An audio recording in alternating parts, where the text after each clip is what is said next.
Warning! The Stone Age Gamer podcast includes a lot of bad language. Cover your motherfucking ears.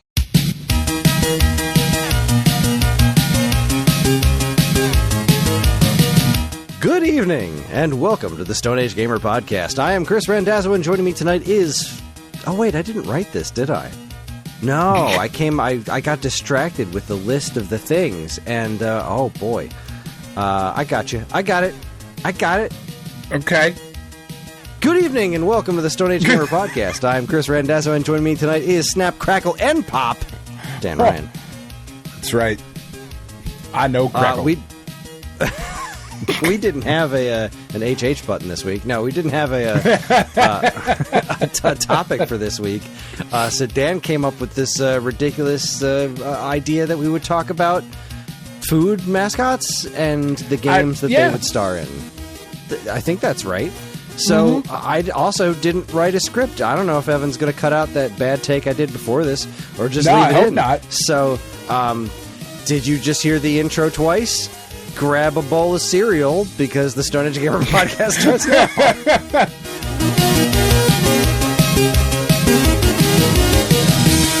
I mean, that couldn't have gone any better. That was smooth. That was good. It's deep fried butter. That's Hi, right, everyone. baby. This is episode 579. It's the week of August, let's say 15th, 2025. My math is right. And welcome for anyone new here. This is the official podcast of StoneAgeGamer.com. Dan and I talk every week about what's happening in the world of video games from a retro gamer's perspective, as well as whatever the hell else is going on in our lives. And speaking of which, how you doing? Oh, I'm pretty good. So I have to make a correction to something I said last week.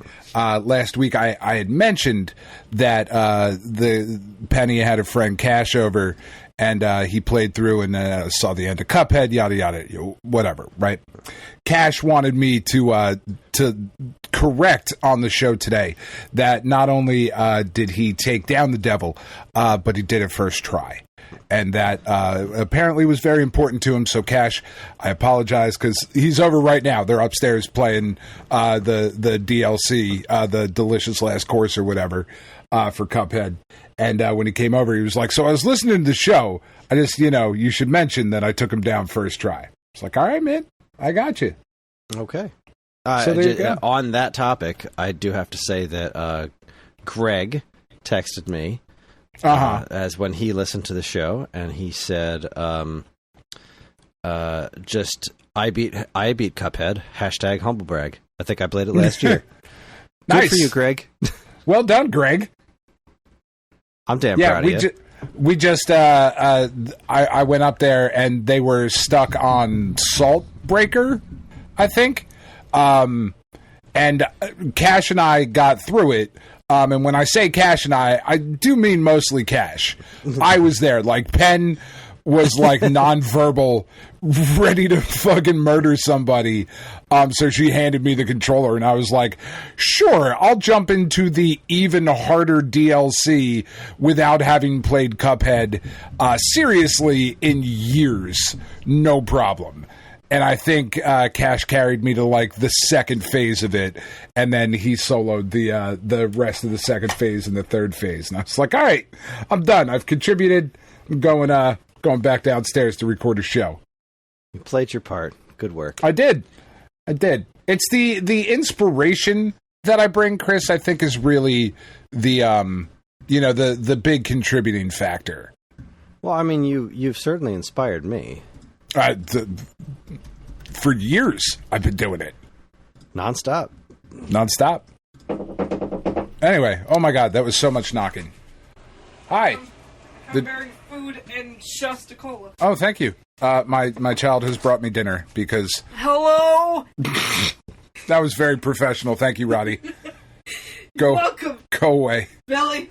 Monster. Love you. Love you. Yeah, dinner showed up. We got started a little late, so I apologize. Right. Well, I'm going to make you do some talking. I was going to say, you talk while I eat. Well, let's see how fast you eat. So you had some listener mail to respond to, which I thought would be a pretty good way to kick off the show. So I'm going to read the listener mail, which just so happens to be really long. So I think you'll have enough time to get some food in your system. So, deal. Excuse me. Ooh, it's this spicy. came to us from what you eating there, pal? So it's like a Thai peanut chicken thing over rice noodles. It's fucking delicious. It's really, really good, but it's a little spicy. Okay. Mm-hmm. So this comment comes to us from YouTube. Listener Monster Society on the YouTubes, one of our few YouTube listeners. He says, I absolutely love the 1978 Superman movie, and I loved the 2025 Superman movie. However, I've got two light criticisms of the 78 version that I'd like to share with both of you. One, now, he says share with both of us. This is, at least as far as I'm concerned, meant for Dan, because I don't have any connection at all to the 1978 Superman movie. Number one, the original 1978 Superman movie, as well as the sequel, Superman 2, had some product placement ties involving Marlboro. There's a moment where Lois Lane is shown smoking in the 78 film, and Superman x-rays her lungs to make sure she doesn't have cancer. Also, during an action scene in Superman 2, our hero is thrown into a bright red Marlboro truck.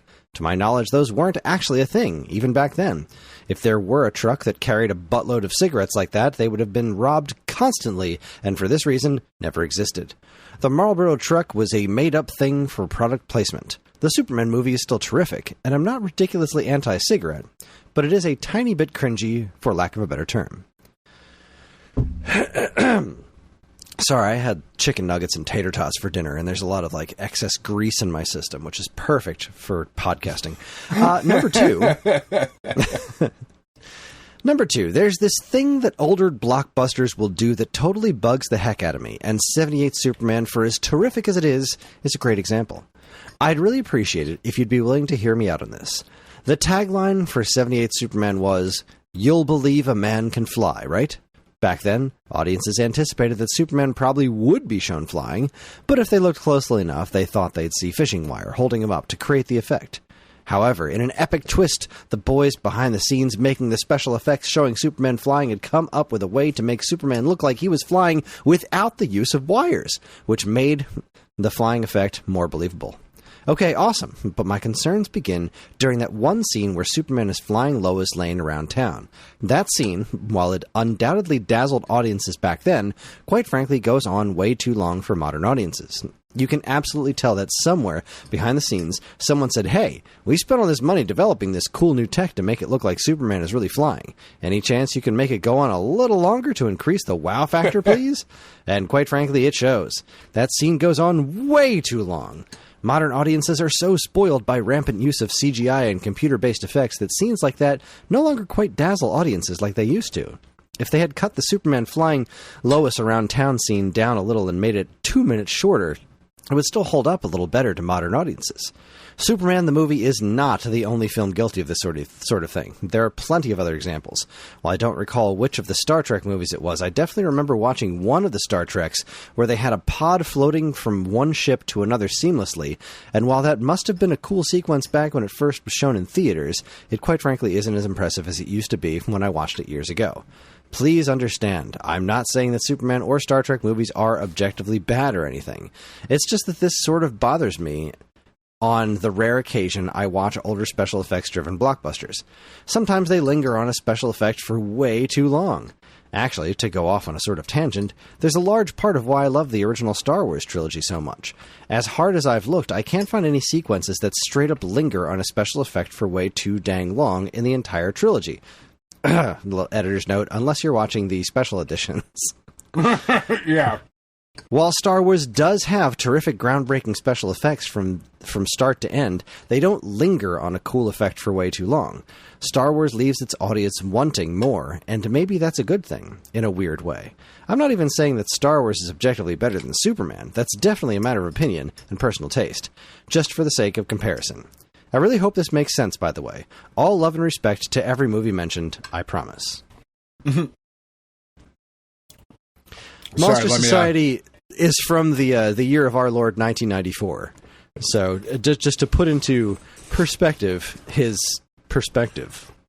You got to perspecticate that perspectiveness of the perspectivism. No, so I think there are valid criticisms there, right? For sure. I think it very much shows when you watch older movies, there was just a different style of movie making back in the day, and I don't necessarily think that it was to linger on that special effect as much as it was that it was just a much longer story beat, right? Because in the 78 Superman film, when Superman and Lois are flying around town and whatever, Lois is talking most of the time, right? She has that inner monologue going. And there's a couple bits like where, I could see an argument for cutting the part where he just like fucking straight up drops her. Like that part's a little weird. And if you cut that out, you shave maybe like 10 seconds, 12 seconds, something like that off the total time of the scene.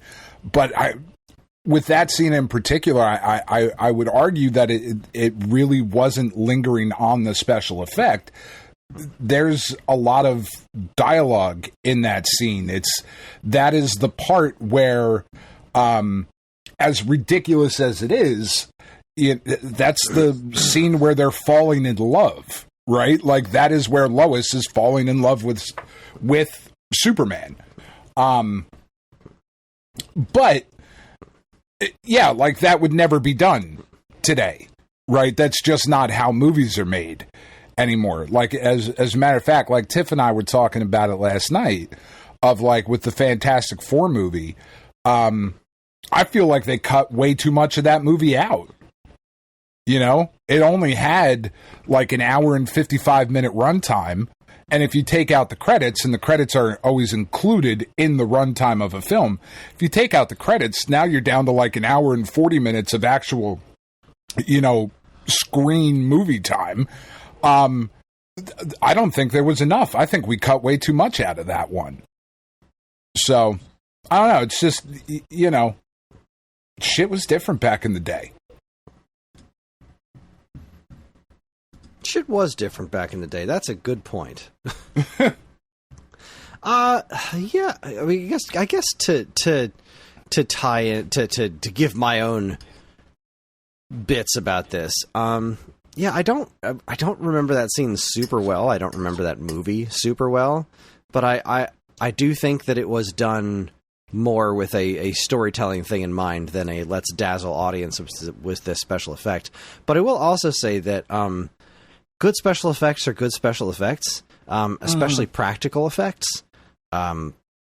So I guess the fact that it looked like Superman was flying for real isn't super impressive to begin with, but I don't think it's like distractingly bad or anything like that. Hold on a second. We've got ourselves a rare opportunity here. Mike Sheridan's calling. Let's see what Mike Sheridan's up to. Hi, Mike. Hello. You're on the air. Oh, fantastic. I'm recording the Stone Age Gamer podcast. What's going on there, buddy? Just checking in, making sure everything's going okay. I haven't heard from you in a bit. Yeah, no, everything is currently everything appears nominal. That's Great. How you doing? What part of the segment am I on? Oh, we just started. We're talking about some feedback we got on YouTube from a guy talking about the Superman movie, the original one. How do you like the original Superman movie? It's fine. Oh, God damn it, Mike. Never connected with me, and I know Dan is going to be very upset because he absolutely loves it. He's being audibly upset in my ear right now, yes. I'm very excited about it. Okay.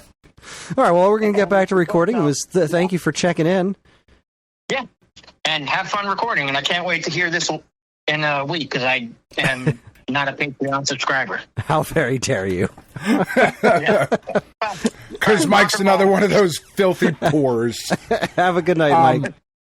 You too, bud. I think I think the other thing that might be important to point out about that scene in particular, and I know we're kind of getting in the weeds a little bit on that scene in particular when the larger overall point is about lingering on special effects and whatnot. And I will, totally agree that all Star Wars or all Star Trek movies are shit, which I think was... I think that's definitely not his point. Absolutely not. No, I think that 100% was... No, they're really not.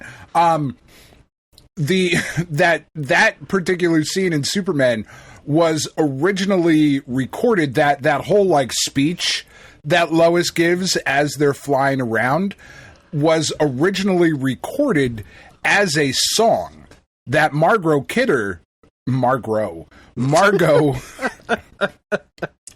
I got shit in my mouth.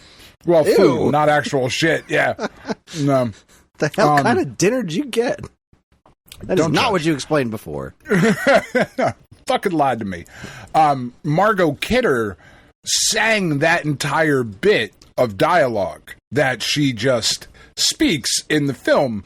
And because she speaks it in the film, you can imagine how the recording went. That bit was later, I think in like 81 or 82, was turned into a song by somebody else. I can't remember the artist who sang it, but it did actually like become a single and chart. Like it was a relatively successful single, but the Margot Kidder version was not. Boy, I am stumbling all over my fucking words tonight. Anyway, so it's that just scene Margot was Kidder. Yeah, I know, I can't say it. That scene was originally shot like a music video as well, which might also have something to do with the length. How bizarre.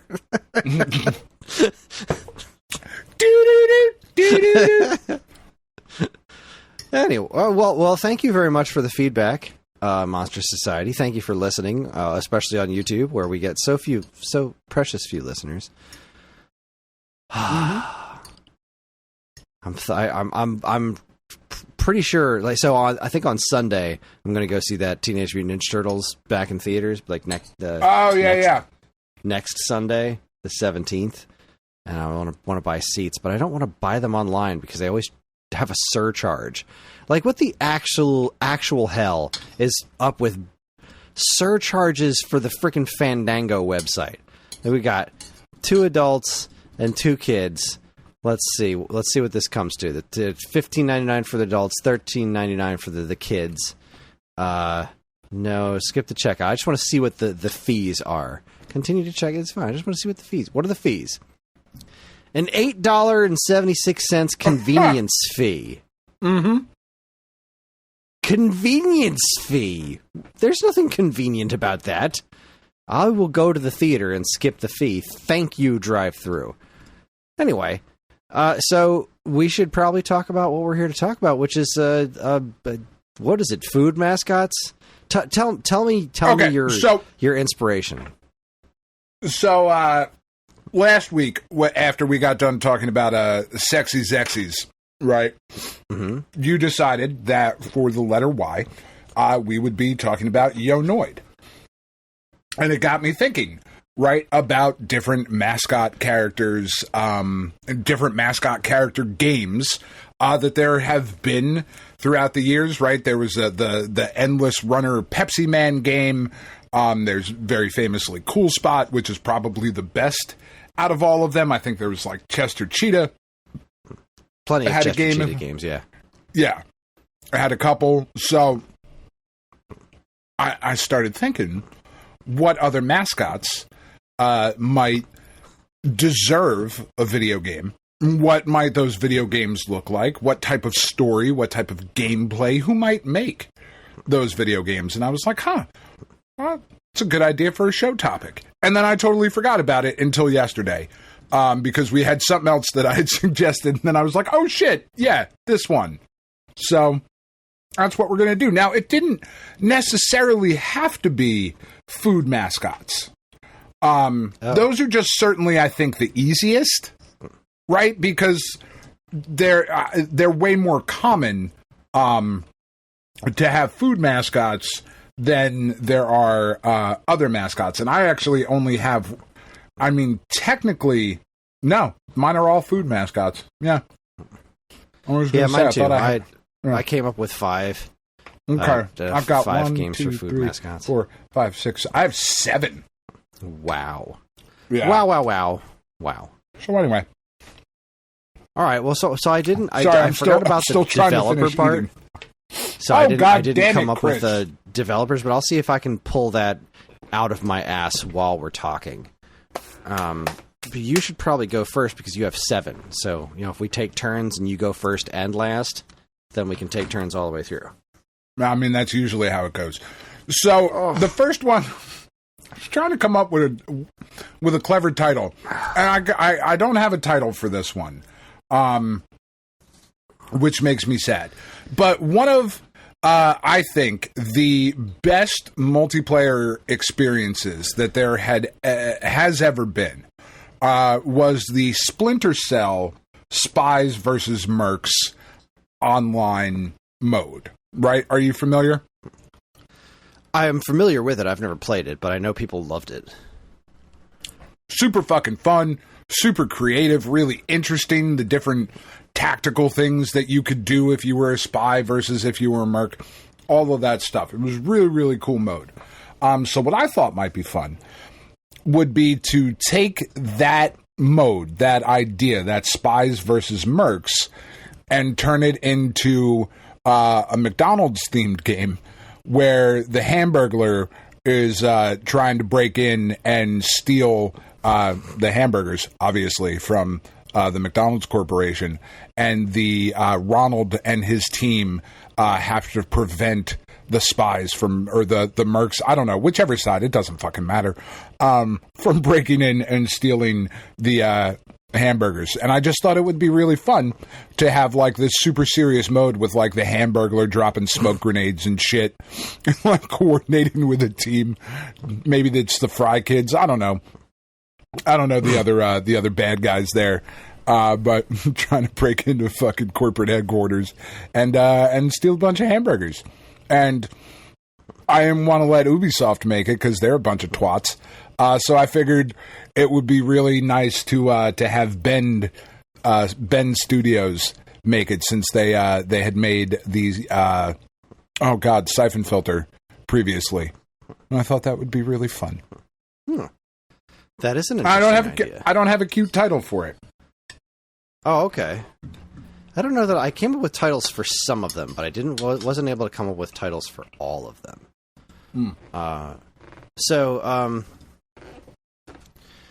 All right, this one's called Bazooka Joe Blast. Okay. I thought it would be pretty cool if Bazooka Joe was actually finally given a bazooka, and it's a platformer shooter, like similar to a Mega Man style game, except it's also all about bouncing and capturing. Right, so like you can use Bazooka Joe gum. You have to like chew the gum the whole time, right? And that's once you've chewed up gum enough, you can spit it, and you can either use it to trap enemies and then blow them up with your bazooka, or you can spit it onto like surfaces and use it as like to bounce around. I love this idea. Yeah, Bazooka Joe Blast, and I think it should be made by. I would like to see. What was the name of the studio behind Gimmick 2? Oh yeah, I could see them doing something like that. They making did some it pretty fun. good stuff with physics. Bitwave Games. Yeah, I say Bitwave Games makes Bazooka Joe Blast, because Bazooka Joe. I don't know why he's got an eye patch, right? I don't know what happened to that guy, but I think he deserves to finally be armed. Yeah, no, I agree 1,000%. I think that's a great idea. I think I can already see the posters. I can see the gameplay. I love it. Fully greenlit, fully supported. Fantastic. All right, what you got? All right. So the next one, this is a very personal one to me. And this one, it would be called the Rockafire Expansion. Okay. Now, are you familiar, Kris? I believe we've talked about it before on the show, but are you familiar with the Rock-afire Explosion animatronic band? That's Chuck E. Cheese? It was different. So it eventually became Chuck E. Cheese. It eventually, so it was Showtime Pizza Palace. Yeah, okay, all right. And eventually, Charles Entertainment Cheese was going through a rough patch, and Showbiz Pizza Palace or Showtime Pizza Palace, they purchased the Chuck E. Cheese name and all the shit that goes along with it. And eventually, when they rebranded everything, all of the Showtime pizzas, into Chuck E. Cheese. But when I was a kid and my grandmother would take me out to the local place, it was a Showtime pizza. And I grew up not with Chuck E. Cheese, but with the Rock-afire Explosion. And I absolutely adore them. I started looking today. There's one working current Rock-afire Explosion animatronic show at a restaurant in West Virginia called Billy Bob's Wonderland, and it's the fucking full Rock-afire Explosion show, and it's going to take me 9 hours to drive there. But I'm going to do it at some point because that's how much I fucking love it. Anyway, so what I thought would be fun would be to make a traditional RPG, right? Traditional turn-based Final Fantasy VI kind of RPG, where you go on this epic quest to return the Rock-afire Explosion band to their proper place in history. And as you were traveling the land, you would be getting to, like the different castles and the different towns, and each of the different castles would be a Chuck E. Cheese location. That you would then have to fight your way through, getting progressively harder as you made your way to the corporate headquarters and took down Charles Entertainment Cheese and restored fucking Rock-afire Explosion back to their place of prominence. And the battle system, while being a traditional turn-based RPG, would also be like rhythm game based. And I don't know exactly what that looks like, but that's what I want. I want there to be music, and I want there to be gorillas, and I want there to be the entire I want the whole fucking thing. Oh. And it would be made by WayForward. Okay. Because WayForward should make everything. Just about, yeah. They're really fucking good. But they tend to not miss. For anyone who does not know the Rock-afire Explosion, they are so much more interesting than Chuck E. Cheese, in my opinion. Fats Geronimo, the big fucking gorilla that was like the band leader, just absolutely awesome. Fucking Rolf the Wolf, just, oh god. Billy Bob, who is obviously the Billy Bob's Wonderland, is named after Billy Bob Broccoli, who was a bear that played a fucking like cigar box guitar, like a Bo Diddley style fucking guitar. It's absurd. It's absolutely absurd. But this is the one that I grew up with, and Chuck E. Cheese sucks in comparison. Fair enough. Yeah. Well, that sounds like an interesting game. Yeah. I hope it happens for you. It's definitely not going to, but man, I hope so. All right, what else you got? Okay, this one is called Don't Ring the Bell. It's a sort of, I don't know if horror is the right word for it, but it's a first-person cow milker. So it's a first-person game where you have to try to milk cows, but you have to do it quietly because you are constantly being hunted by the laughing cow. Oh shit!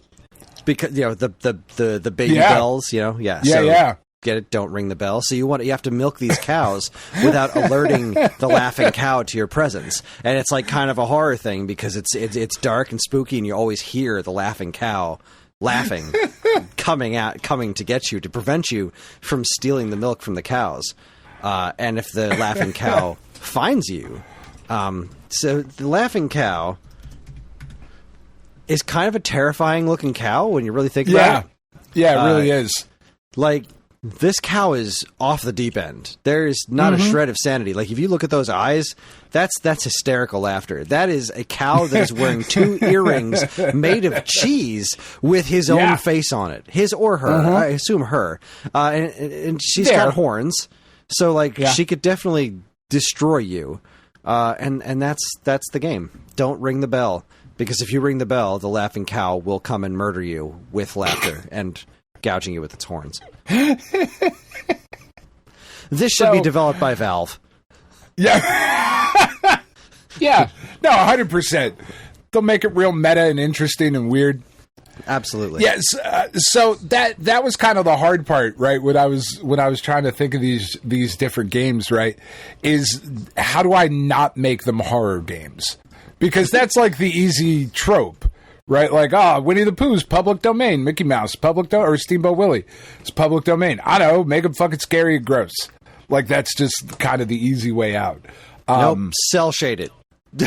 Cell shade, yeah. The laughing cow, you don't need to change a goddamn thing. That thing is terrifying. It is out for blood. He's a bright blood red cow ready for murder at all times.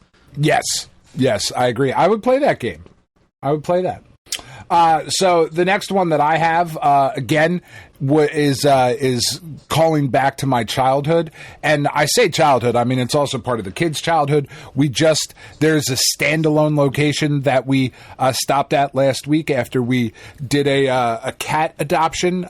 Penn was very brave and handled herself very, very well by adopting out this cat, Toto, that she was very attached to. So we stopped at the standalone Mr. Softy location. And I know Mr. Softy is in multiple states around the country, but I don't know how much of an impact it has outside of the Northeast, right? So Mr. Softy, for those of you who don't know, is an ice cream truck that just drives around your neighborhood and has this ridiculous little jingle that plays out of the truck, and you just would flag them down. You know, you'd be out playing in the middle of summer, and you would hear the do do do do do do do do do do do do do, and be like, "Fuck, it's Mr. Softy!" It was just so exciting, right? You just start, "I need money now!" Like you were just a fucking drug addict. It was crazy. And you would run and you would flag the truck down and you would get some sort of ice cream thing or a milkshake or like the fucking melty Teenage Mutant Ninja Turtle pops or something like with sprinkles on it, whatever. It was just awesome, right? And they're still around today. Mr. Softy is great. And the mascot is fucking terrifying. He's awesome, but he's super, super scary. He's like an anthropomorphized soft serve vanilla cone. And his face is like the cone. It's fucking terrifying. So what I thought would be a good game to use Mr. Softy in, the game would be called Killing Me Softy, okay? And it would be a mixture of Crazy Taxi and Cooking Mama, okay? So you would drive your Mr. Softy truck all around the map in like crazy Mr. Taxi ways, and you wouldn't be like picking up passengers and dropping them off. You would be picking up ingredients and dropping them off so that you were getting ready for the day's sales. And then you would, drive to a spot and then you would take and make orders. Kind of the way like Dave the Diver does it, right? Where you're like making sushi. So it'd be like Dave the Diver, Cooking Mama kind of thing. Which would then, like, you could take your money and you could invest it into upgrades for your truck and you could get a better engine or, like, faster tires or, like, a better mixer. So you can make milkshakes quicker. I don't fucking know. Doesn't really matter. But you could, like, upgrade your truck and your equipment. And then if you missed your sales goals for the week, then Mr. Softy would come visit you and he would cut off a finger each week that you missed your sales goals, which would then make it harder for you to make the next ones. And that would be like the challenge of the game. And eventually, I guess he would just kill you if you didn't make enough. So, Killing Me Softy. I love the name. Does Mr. Softy exist down by you? Every Okay, Monday. all right. Yeah. Actually, he stopped recently because he's been going over to the park where the football and cheer practices are. So he used to come through my neighborhood every Monday. Yeah. But now, like, whenever I drop Billy off at practice, like, here comes the ice cream truck. Yeah, of course it does. No, he's here. Same song. It's such a wonderful memory of childhood of, like, that excitement. And maybe it's like the Good Humor truck in other places around the country. Right. I'm sure there's, like, local ice cream places that do that in other work in other brands and whatever. But man, Mr. Softy is just awesome. Yep. Good stuff. Like me some Mr. Softy. Well, let's see. So you were saying that horror is the easy route to go. I kind of feel like brawlers are the easy route to go. That too. However, I did have to choose one just because I really liked the name, and that would be Chef Boyardee's Meatball Brawl. Yep. I didn't really come up with a specific plot, per se. Does it need one? Yeah, it really doesn't need one. You're Chef Boyardee. The meatballs have gotten out of the can, and you have to go just beat the fuck out of all these meatballs with your. He's got a spatula, right? I feel like Chef Boyardee's got a spatula. Let me look at a picture. I think so. See a nice picture of Chef Boyardee. I don't really see anything. I don't see any weapons on him. I mean, he could have a spatula though, or like I'm just saying. No, fuck the wooden spatula. Spoon. Bare hands. just fucking raw dogging meat all throughout the land. Mercilessly beating his meat. Yeah, oh god, yeah. 100%. With that silly smile on his face. Yeah. That's right. It's just a solo. Now, you can play up to 4 players with 4 different Chef Boyardees. Would you colors, I suppose. Would it be like like his family? Like, would you create a backstory like Mrs. Boyardee and the? I mean, you could the children maybe. I think it would be funnier if it was like just literal clones of him. Like, so Castle Crashers. Except, like, as a second player joins, like a cloning machine. Like, just is there, and a clone of Chef Boyardee walks out, and he's got some sort of, like, slight deformity, like a weird mustache or 2 hats or something like that. Yeah, love that. Yeah. And this should be made by, what was that, Dotemu that did the Shredder's Revenge? It was indeed. We will hear from them later. Sorry, Tribute Games, not Dotemu. Yeah. Tribute Games. Okay, yeah. By the way, Killing Me Softy should be made by Platinum Games. I don't know if I said that, but it should definitely be Platinum Games. Yeah. Yeah, all right. All right. Next on the list, this one I'm really happy about. Punchy's Punch Quest. Okay? This would be an FPP, a first-person puncher. And you would be Punchy, the Hawaiian Punch mascot, who just always had a fucking right hook for people, ready to go. And it would be just like a super trippy, like super psychedelic adventure where the whole point of it is that you have to go around to all these different locations and you have to gather the mystic fruits that are required to make the sacred fruit punch. Because the sacred fruit punch is the only fruit punch that will appease the Hawaiian god Koalu, who is the Hawaiian trickster god. Like, I actually did research on this. So you would just be, like, going around, kind of like, you remember the videos for that anger foot thing? Yeah, dude was just going around. Yeah, think that, but you're just going around punching shit as Punchy, the Hawaiian Punch dude. And it would obviously be that other fucker from, like, the old commercials that was in the Hawaiian shirt who's always trying to get the Hawaiian Punch from Punchy, and Punchy would just fucking lay his old ass out. I think this would be an outstanding game, especially if it was made by Grasshopper Manufacture, because they seem like the type of maniacs to pull that kind of thing off. Oh, yeah. That's so great. Punchy's Punch Quest. The other character's name was Oaf or Opie. Okay, yeah. Yeah. Because Punchy just, like, constantly laid that fucker out.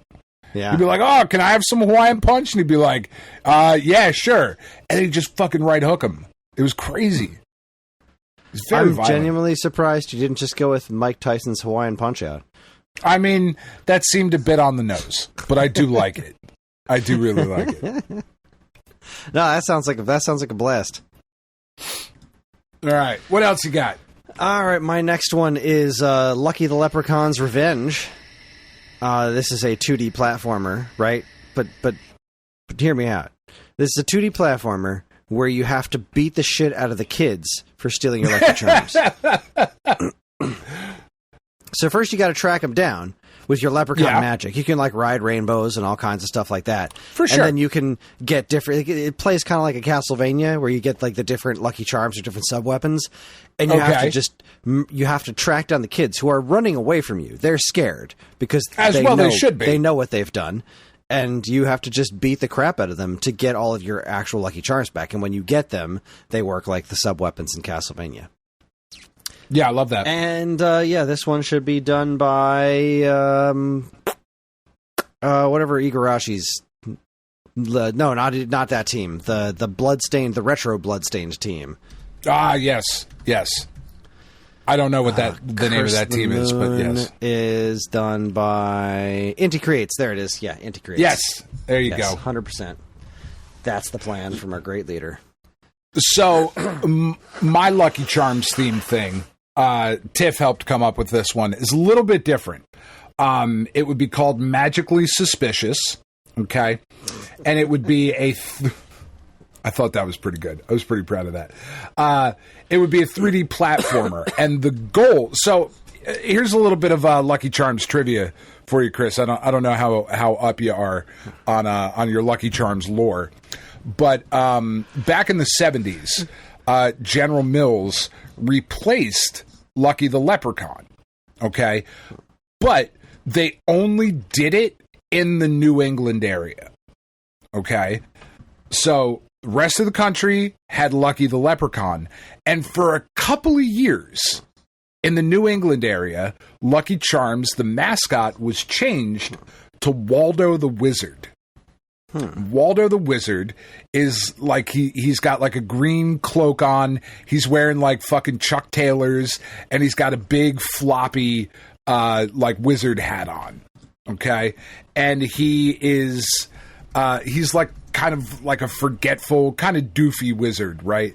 And he would lose his box of cereal, so he would conjure up a box on the table. It flopped miserably,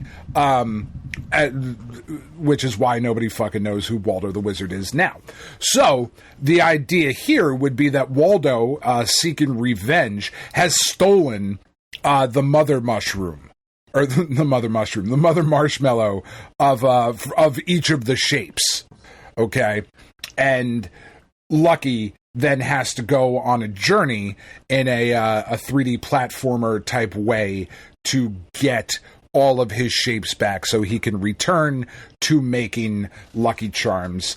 And this, I think, should be made by the people that made A Hat in Time, Gears for Breakfast. See, when you said Magically Suspicious, I'm like, oh, that's a great idea. You basically make Among Us, but you have to find out which one of you stole the Lucky Charms. Also a great idea. Look at that. There's a bonus game. A little bonus baby for you, listeners. Love it. Love it. All right, so this last one, from me, I am calling Charlie the Tuna and James Pond Save the Ocean. So obviously a generative AI designed game. Oh, for sure. Right. This is the ultimate environmental team up, where Charlie and James they get together and they have to save Echo the dolphin, who has been kidnapped by whatever that. Whatever that what was that villain? See, I never watched Captain Planet, but there was that like really gross looking villain in a Hawaiian shirt. Oh, I think. Yeah. No, shouldn't it be fucking the Gorton's fisherman has caught Echo the Dolphin. See, I always figured the Gordon's Fisherman was a good dude, so I wouldn't want to fight him. Like, I feel like I'd hang out with the Gordon's Fisherman. I don't know. Satan. So Satan kidnapped Echo the Dolphin. So Satan's fisherman. Yeah, Satan's fisherman kidnapped Echo the Dolphin, and Charlie and James Pond team up with Jesus Christ to save, Jesus. Echo exactly. The Jesus. The Jesus. To save Echo the Dolphin from Satan. And save the souls of everyone in all the white people in America. They need it. They really do. They need a cleansing. Oh boy, man! I don't even. So who makes that one? Can you tell I made most of that up on the spot? Yeah, no, 100%.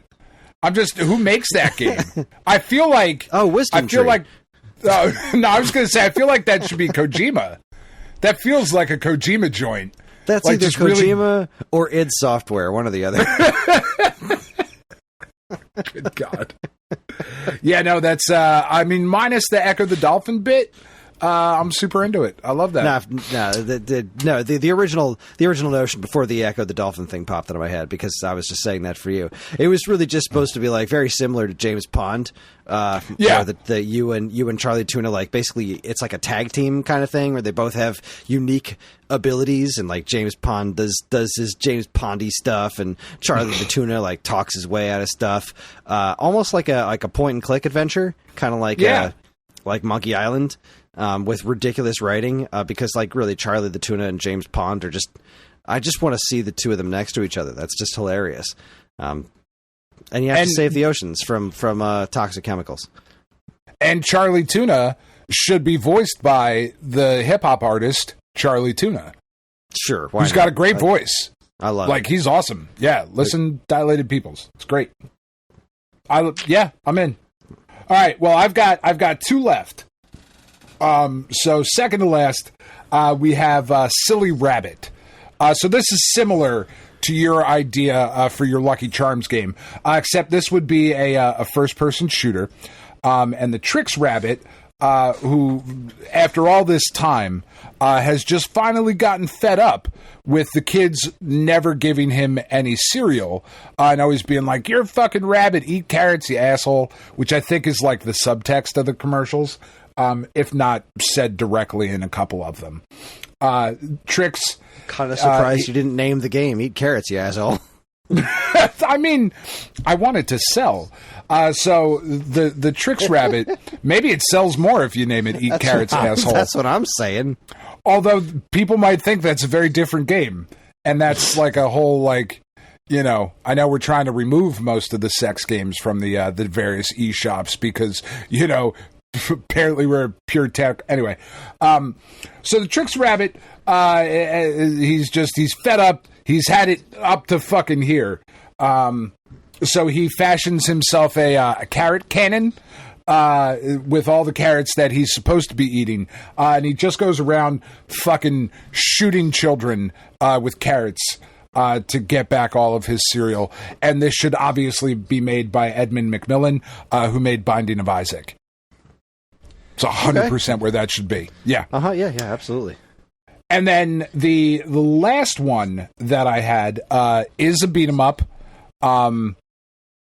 It is an up to 5-player beat 'em up, and I think so all of this has just been stupid and silly or whatever. This one I think actually would work and would sell really well, and I legitimately think it's such an obvious good idea that I'm kind of shocked it doesn't exist. And that would be Monster Mash.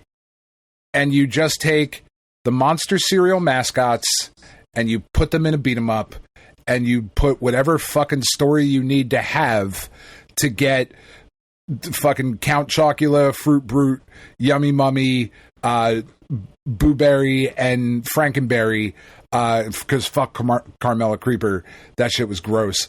But you just, any reason to get those 5 together on a screen, beating the shit out of things, for what, like I said, literally does not matter the story.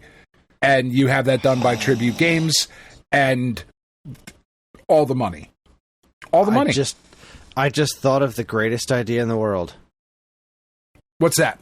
All of those characters, those breakfast cereal monsters, in Vampire Survivors. Yeah, right? Like, come on. Oh my god. It basically makes itself. It really does. It's such a good idea. You just have to make the weapons based off of the shapes of their cereals. Yeah. Oh my god. Fucking bats and horseshoes and dumb shit. Like, it's so easy. I'm going to go onto Twitter and suggest that right now. It's so easy. I adore those characters. I love those characters. General Mills, right? Yes. Oh, don't they have bitty pieces? New puppet versions this year, right? Yes, they were made by Jim Henson. The Henson. Well, I sincerely doubt that. No, he came back from the fucking dead and he made them. Kris, let me have my dreams. The Jim Henson Company made them. So it's a Yummy Mummy, Brute Force, Boo Berry, Count Chocula, and Nope, not Brute Force. That's a very different game. Fruit Brute. No, that's Brute Force. Fruit that lizard. Remember that lizard guy from the oh God, Jesus Christ! What a piece Brute of shit Force game that was. Xbox. Yes, the next coming of Halo. It is. All right. Yeah, this was fun. This was fun and really stupid. I love it though. It's just such a wild thing that somewhere along the way somebody was like, we should make a video game out of the Cool Spot 7-Up logo. And it should actually be pretty good. And you're like, what the fuck? Why? What made you come? But indeed they did. It's crazy. Yeah, wasn't bad. Love it. Anyway, that's what I got. Yeah. Well, I love it. This was fun. And we're going to use this opportunity to take ourselves a quick break. When we come back, we're going to talk about what's going on in week-old news. You're listening to the Stone Age Gamer podcast from Geekade.com. Stick around.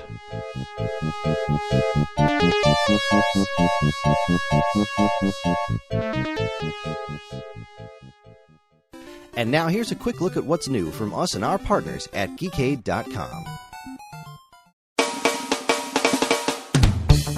First up, on an all-new episode of Turning Tracks, nothing happened. You know why? Because we didn't record Turning Tracks this month because, and I kid you not, my mom and Matt's mom were in the hospital last month for totally different reasons and totally different hospitals, but it both happened at about the same time. And we're like, you know what? We just can't do this. We can't do this month. And it's a goddamn Greek tragedy. Because the episode was going to be about Gojira, a band that I know almost nothing about, but Matt got called out for not listening to, not using enough heavy metal on the podcast, and so he decided, fine, I'm going to go with Gojira. That's going to be my next pick. So we're going to write I'm going to actually write a commercial next month when we record the Gojira episode. But right now, you can't listen to the new episode of Turning Tracks, Gojira, because it doesn't exist yet. I am looking forward to it, though. I love Gojira. Well, you can't look back on it because it hasn't happened. That's right. No, I can't. That's why they call it the present, Kris. Forward's the only way you get the... only way you can go. That's right. You got to go forwards to go backwards. This is what I've heard from the... I believe it's a documentary, Willy Wonka and the Chocolate Factory. Has something to do with like exploiting workers or some shit like that. Anyway, this weekend on the Weekend Rental podcast, Andy is playing a game about hitting a ball hard. Now, I'm going to assume that it's definitely not about baseball, right? Because it is, I believe, this month, the 10th anniversary of oh God, the name of the game literally just jumped out of my head. The Cars Soccer with the ball. Rocket League. Rocket League. Thank you. I believe it's the 10th anniversary of Rocket League. So I'm going to assume that Andy was playing Rocket League because lots of people still play Rocket League.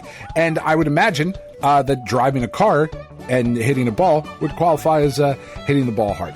And then Ryan, he's watching a movie about hitting a ball hard, which I'm going to assume is about baseball. But what baseball movie do you think it is, Kris? Because I'm thinking it's Mr. 3000 with Bernie Mac. That seems to be the best choice out of all of the baseball movies one could possibly watch. I mean, Mr. 3000 is got to be up. Angels in the Outfield. Rookie of the Year. Rookie of the Year. All of these are just good, solid movies. I love the premise of Rookie of the Year. Like, this kid's tendons went nuts, so we're going to let him play in the MLB. Yeah, sure. Why not? Yeah. Child labor. It's not quite as absurd as Air Bud, but it's right up there against it. It's pretty fucking close. There's no rule that says a dog can't play basketball.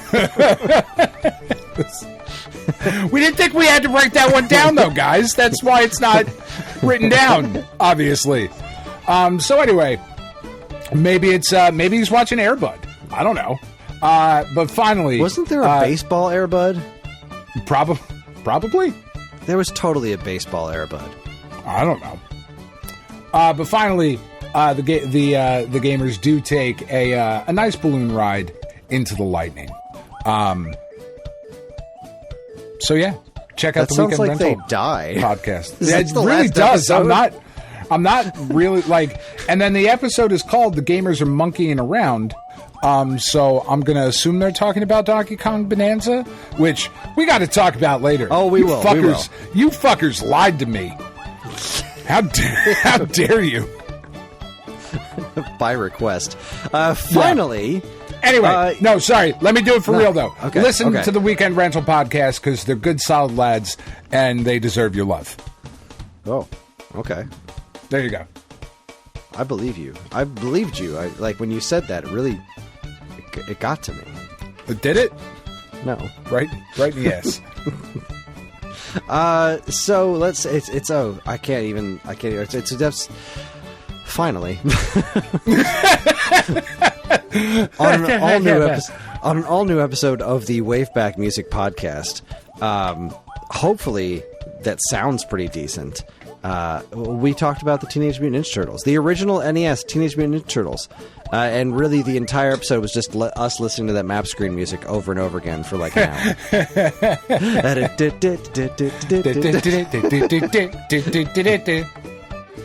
No, it was we had a good time. It was a short episode because it's not a huge soundtrack. But the turtles, they were teenage, they were mutant, they were ninja. The music was fantastic, written by God only knows because it's credited to the Konami Kuya Club, and no specific artist was given. And also, I recorded it in my bedroom because my air conditioning broke down last week, which we will talk more about at the end of the show.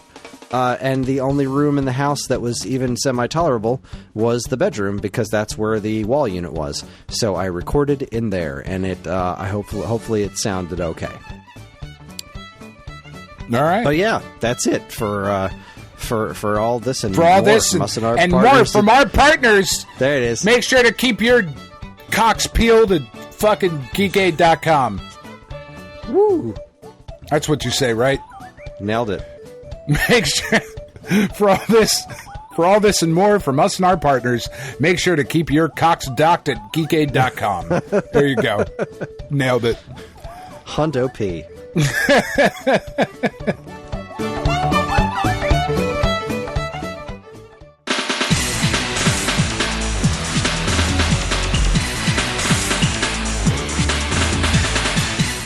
All right. Anyway, yeah, I'm going to say we're back. We are so back. Yeah. We are so back. We're so back. Ugh.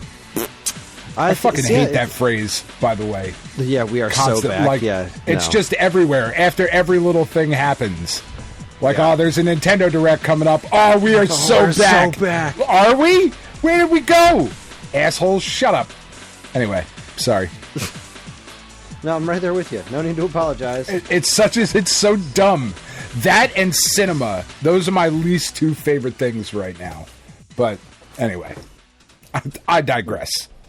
I digress. Well, while you're digressing, it is time for my favorite segment, your favorite segment, everyone's favorite segment. Strap yourselves in for Week Old News. Welcome to Week Old News, where we talk about all the news that was new a week ago. Oh, I love this song. Sorry, I'm listening to game music playing in the background just to kind of get me in the mood, That's right. You are listening to game music, watching a Phillies game, and podcasting at the same time. That's right. I'm the queen of multitasking. That's right. A song from Be Brave Barb just came on. It makes me very happy. Love that. So anyways, let's see. There's that screen that has all my news on it. I didn't pull any news this week because I forgot. Well, this is interesting. I wish I had a better answer. I have no idea how many I actually picked out for this week, but I was just looking at the newest news stories, and this one popped up, and the headline just grabbed me, so we're going to start with this one. Time Extension reports, this PS1 ET game includes an insult directed at a terrorist leader, but you'll need a cheat code. Yeah, I saw that. I saw the headline and went, I don't need to know any more about that. That sounds just fucking absurd. Oh, God, I got to send you the screenshot.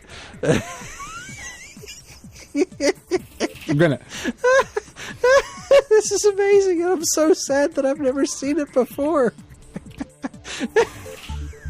All right, hold on. I'm pulling it up. This is excellent podcasting right here. Oh, my God. That's amazing. Let's see. To read the article, this was... I'm sending you a screenshot of the Yankees-Astros pitcher-batter matchup. It's there in the top left of the screen. It's just kind of silly. Brown rice. Yeah. Okay, so that's beautiful. So let's see. This looks like it was originally reported from a website called Rings of Saturn. It's a Saturday morning in October 2001. I'm at a high school cross-country meet in the Midwestern United States, warming up with my team for the race that's about to start. Suddenly, a shout rings out. Oh, no. All right, so this is going to be a whole story. Let me go back to the... Bo Bales, an expert on finding cool stuff in old video games, this is from the Time Extension page, has discovered that when you input a cheat code into Interplanetary Mission, it's the ET game, you get a rather nasty message directed at the late terrorist leader Osama bin Laden. And this is real. It's a screenshot of a happy ET holding a weird space flower, and it just says, "Fuck off, bin Laden." I mean... Yeah. That's what an interesting thing to put into your ET game. All right, so the first thing I need to do is I need to send this to Adam Shub and tell him that he needs to paint it.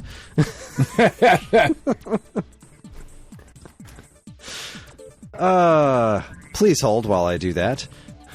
Oh, absolutely. Only if you come back by saying, "We are so back."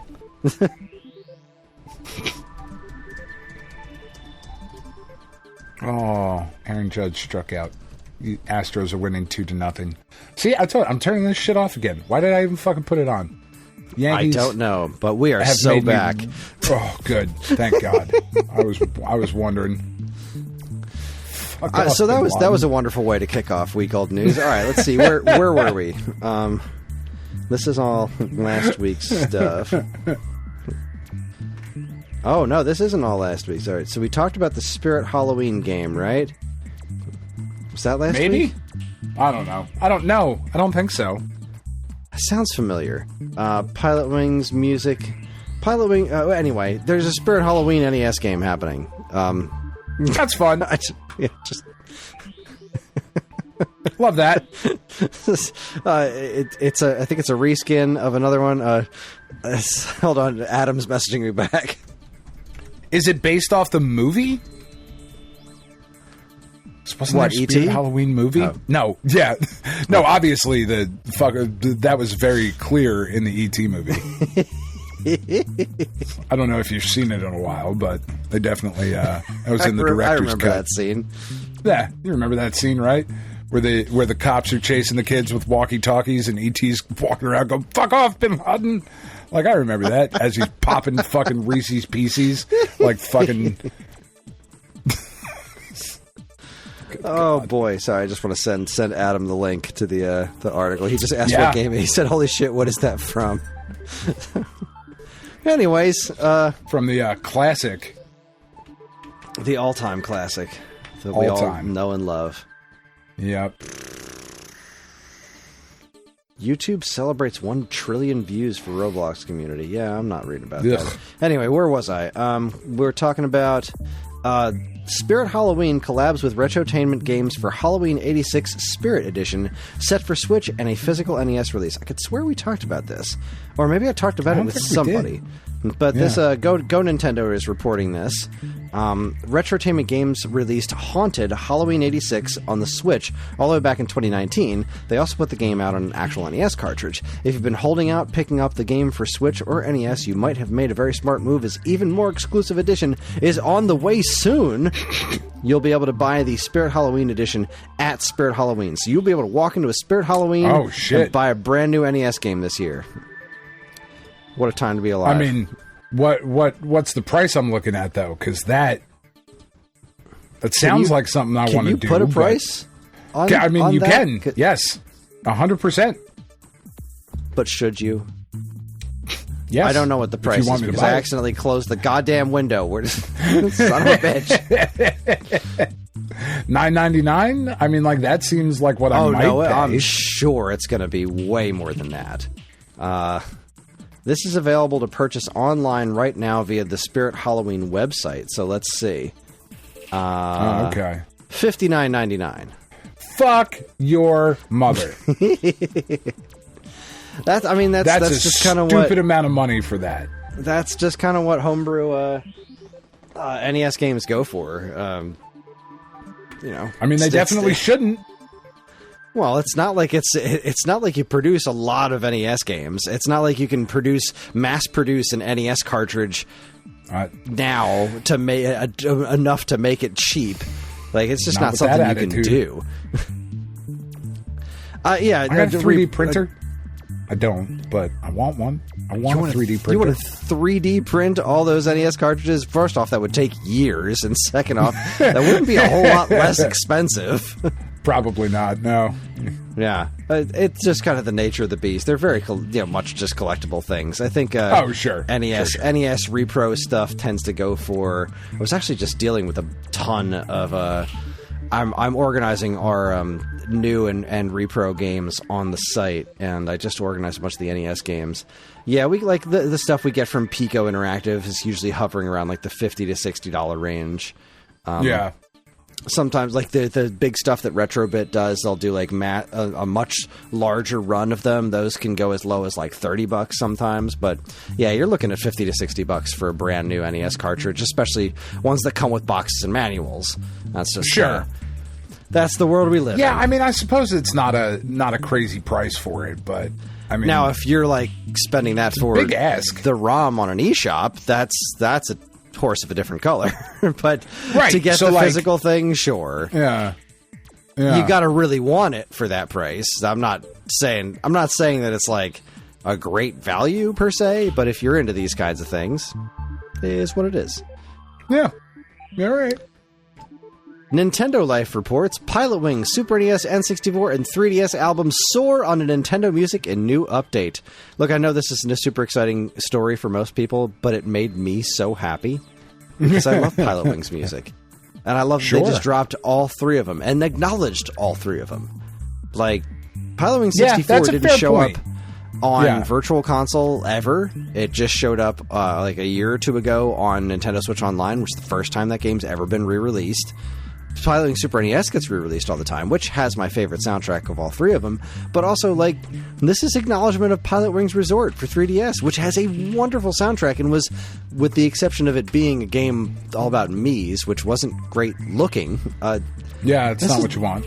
It's a damn good game. It is a damn good game. Love it. Just love it. Oh, damn boy. Good, looks like a damn good game. Looks like the Texas got their shit together and have now tied it up 1-1 in still in the first, and they've got 2 on and 2 outs, and I think the Phillies will get out of this one just fine. The uniforms are just too ugly. I don't think they'll be allowed to score anymore. Let me go ahead and pull that up, because now I'm curious. I don't know what it is about it. They're just wretched. I think it's the pants that are really not doing it for me. Yeah, I mean, that definitely sounds like it's probably their City Connect. Oh, yeah. Yeah, it's their City Connect. Baseball pants should be white or gray. That's it. This navy blue is not doing it for me. And, correct me if I'm wrong, but it's like they're like a super dark navy? Or are they black? I can't tell. They're probably a super dark navy, I would imagine. And that's not okay, because I'm pretty sure that helmet is black. Like, this is just a mishmash. This is just wrong. There's so many incorrect situations going on here. What is that font on the numbers? Thanks. What are we doing? Thanks, Nike and Fanatics. You guys are doing a great job with all of the sports merchandise everywhere. Don't do anything different, you fucking pieces of shit. Speaking of fucking pieces of shit, IGN reports Mr. Beast mulls real-life Hunger Games with $1 million prize that would, quote, not use real weapons, maybe like laser tag or something. Yeah. Just fuck this guy all the way forever. What an idiot. Yeah. Yeah. Not a fan. Not a fan. Following up on last week, Time Extension reports, quote, he seems to have turned blue. GameWare can't even get James Pond's color right. Yeah. Yeah. What am I looking at? This is horrid. So, let's see. James Pond is one of the classic characters of the 90s gaming scene, but time hasn't been kind to the underwater ancient. Since his third mainline adventure, Pond has been treated rather shoddily, with the ultimate insult being a Kickstarter campaign moving original creator Kris, who believes he was duped into giving the project his blessing, that only managed to raise £16,000 of a £100,000 goal. GamesWare Europe, the company behind that, failed crowdfunding drive, and the current rights holder for the character is prepping another Kickstarter, which could potentially be related to one of the two new offerings, James Pond Rogue AI and James Pond A Bit of a Stretch, both of which are being marketed with some of the most lazy and shameless Gen AI promotion we've seen in a long time. Blah-de-blah-de-blah. Let's see. In a post which went live on Facebook on August 4th, Pond is displayed as a seemingly different character entirely, complete with blue skin. Word at the bottom of the ocean is James Pond is resurfacing later this month, says the message attached to the image. Is that the word? Is that what people are saying? At the bottom of the fucking ocean? I don't know. Could not hate this anymore. I don't know what this is supposed to be. This looks... I need to see this original. Yeah, wow. All right. So the James Pond on their face, I'm looking at the Facebook post now. They've got this absolutely hideous James Pond as their like avatar. But then this looks like a bird. Like it's blue. It doesn't look anything like any version of James Pond I've ever seen. This looks horrid. I don't know. Yeah, I mean, you didn't stop to think whether or not you should. Yeah, I just don't know. I was told that James Pond 3 was actually quite good. One of our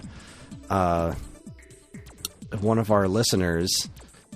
I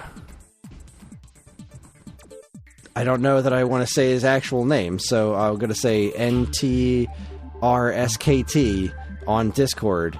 He messaged me after listening to last week's show about James Pond. They said James Pond 3 is my personal favorite game in the series. See, I've never played any of the other ones other than the first one, because RoboCod didn't look good to me, and then I just assumed 3 wouldn't be very good, but apparently 3 is quite good. It's got a decent reputation out here, too. So, I'm going to have to spend some more time properly educating myself on the James Pond trilogy of justice. I don't know that you have to.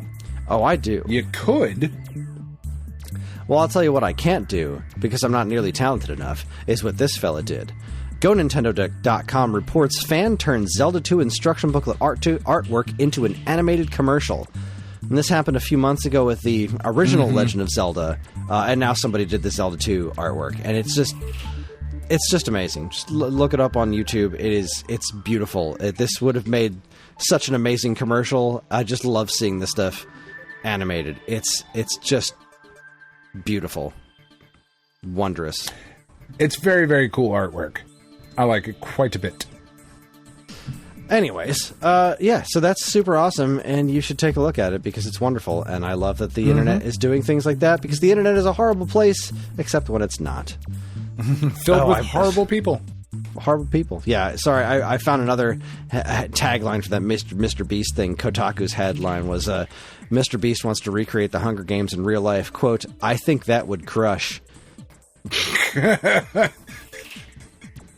Anyway, IGN reports... I mean, I try not to hate people that I've never met in real life, but Andy makes it hard. Jimmy Donaldson is, he's pretty shitty. Boy, oh boy. I bet that would crush. IGN reports PlayStation 5 hits fresh sales milestone. Sony confirms is not... They do both. A real word. Yeah, it's all. No, we're doing all of it. We're doing it live. Sony announced a new PS5 sales milestone of 80.3 million units shipped worldwide as part of its latest financial results. I mean, that's pretty exciting. Yeah. Yeah. That's pretty spicy. After 5 years on sale, the PS5 is now bearing down on the lifetime totals of Xbox 360 and PS3, though it still has some way to go until it reaches the heights of some other consoles. PS2 remains the best-selling console of all time with 160 million units sold. The original Nintendo Switch is close behind on a total of 153, with PS4 on 117 and the original PlayStation at 102. I mean, sadly, with the price increase, lot of systems. I suspect the Switch One may not catch PlayStation 2 now that it's more expensive. But hey, PS5, way to go! I mean, it almost feels like it's time for the PS5.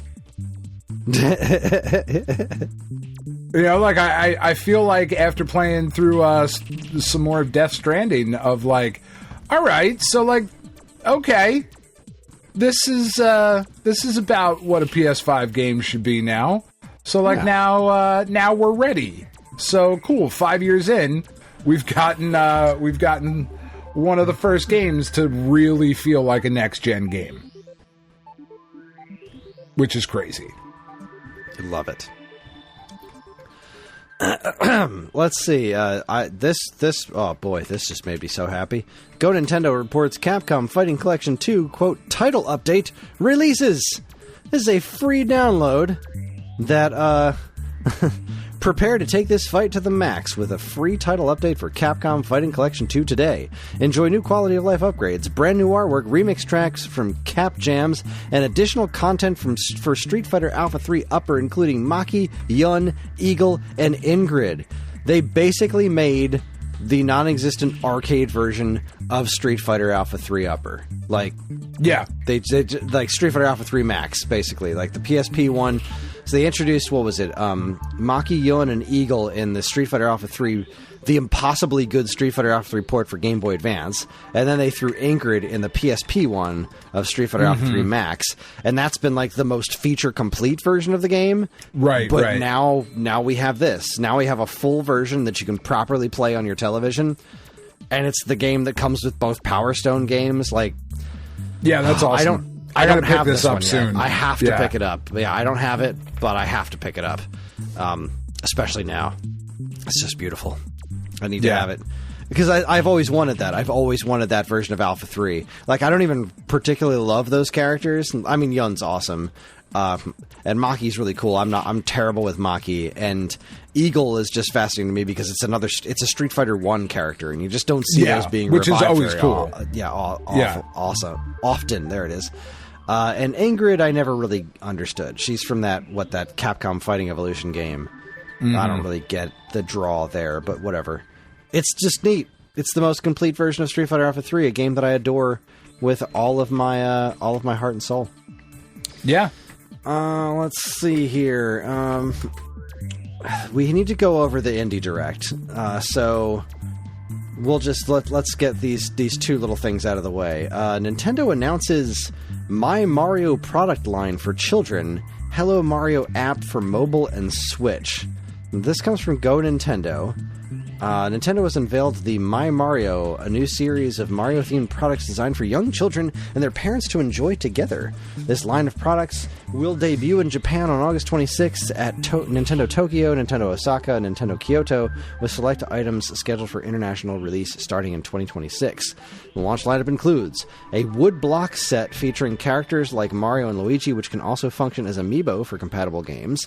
Hello Mario board book, published by Shogakukan, with interactive pages for children. Hello Mario app for smart devices and Nintendo Switch, allowing players to move Mario's face and see his reactions. And It's Me, Mario stop-motion shorts. Free 1-minute videos showcasing Mario's expressions and movements. So it's like, it's about time. Yeah, Mario stuff for the Wii ones. I mean, we haven't done this since Mario the early years on Super Nintendo, really. And that wasn't even Nintendo doing it themselves. Marketing this stuff towards the little ones, it's great. The littles love the toys, the wood blocks and stuff like that. That's what she said. That's the demographic. Hook them while they're young. I think it's a great idea. They're good characters. They're colorful. I love it.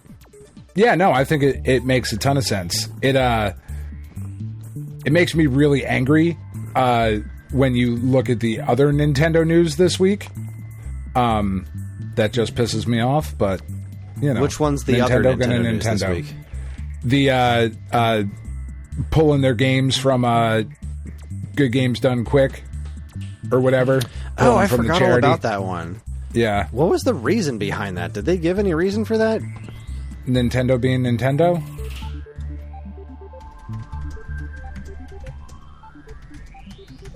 I gotta find that one. Let's see. Nintendo forces Japanese charity speedrun event to pull its games from the lineup after claiming unauthorized use. Now organizers have to ask permission for every single game in the future. Jesus Christ. Okay, guys. Settle down. It's for fucking charity, man. Like, come on. I get being protective of your IP. I really, really do. What a dickhead thing to do. Come on, man. That's fucked up. Don't do that. Yeah, this is it's inspired by Games Done Quick. It's like the Japanese version of it. Like, yeah, it's a charity event for people to. Yeah, come on, guys, don't be dicks. Like, come on, they're not making money off of your IP. That should not be something like. Because if I have to ask you for permission, you could say no. And then, what kind of asshole are you if I ask you for permission and you do say no? Then do I have to come out and be like, we wanted to do this game, but Nintendo said go fuck yourself? Like, that seems like a lose-lose situation for Nintendo, right? Like, it kind of, yeah. I don't see the logic in that one. Yeah, doesn't make a ton of sense. Kind of pisses me off. Yeah, just leave that one alone. Yeah, like so, you didn't have to do that. Certain things with tournaments, I can kind of understand. Certain things with tournaments, especially bigger ones that involve prizes, I don't like it, but at least I can understand the logic there. This one just seems like free good publicity all around. Like, yeah, why not? Yeah, I don't know. Absolutely bizarre. All right, so this other story. Bizarre? How bizarre. IGN reports Tron Catalyst developer Biffle Games makes majority of its full-time staff redundant after failing to secure a new project. We were not immune to the challenges faced by many game development teams. British indie developer Biffle Games has shed the majority of its full-time staff just weeks after the launch of its time-loop action game Tron Catalyst after failing to land a new large-scale project. That is a bummer. Yeah, I know nothing about that game. It just something's got to give. Something's got to give. Like, just it's every fucking week. Every week, there's stories of just tons of people losing their jobs. Yeah, and it just can't keep going this way. Yeah, this is downright tragic. Kind of a. I don't know how. I guess I don't have enough of an understanding. Yeah. It became clear leading up to the release of our most recent game that we were not immune to the challenges faced by many game development teams seeking funding partners in 2024 and 2025, Biffle wrote. We've fortunately been able to communicate these challenges ahead of time and work with affected staff to ease departures as much as possible via severance packages. Huh. I don't even know how big this company is. It's just, I think where we're really headed, honestly, is like, I would not be surprised if within the next 6 months or so, like, you hear Sony make the announcement that they're putting Spider-Man on Xbox. And maybe Switch too. You know, that they're going to put that Spider-Man trilogy of Spider-Man 1 and 2 and Miles Morales. Because at this point, why not? You know? Not sure I see the wisdom in putting it on Xbox. Unless they get a sweet deal to put it on Game Pass. Or Game Pass somewhere, you know, but like, I think people would buy it, you know?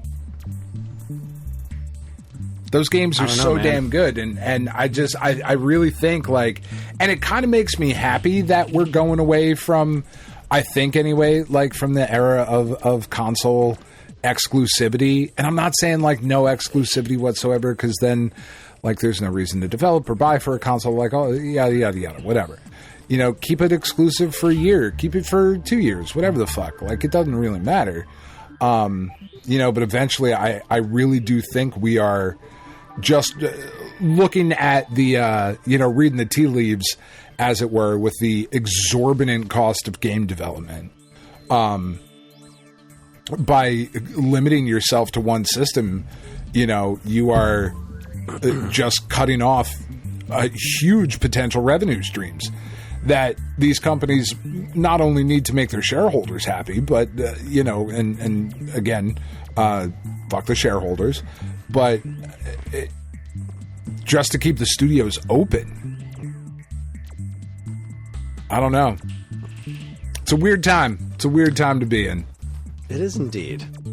What else was Except weird? for Nintendo. Yeah. Nintendo's not putting their shit anywhere else. Yeah. It's never going to PC. It's never going to be on fucking Xbox or PlayStation.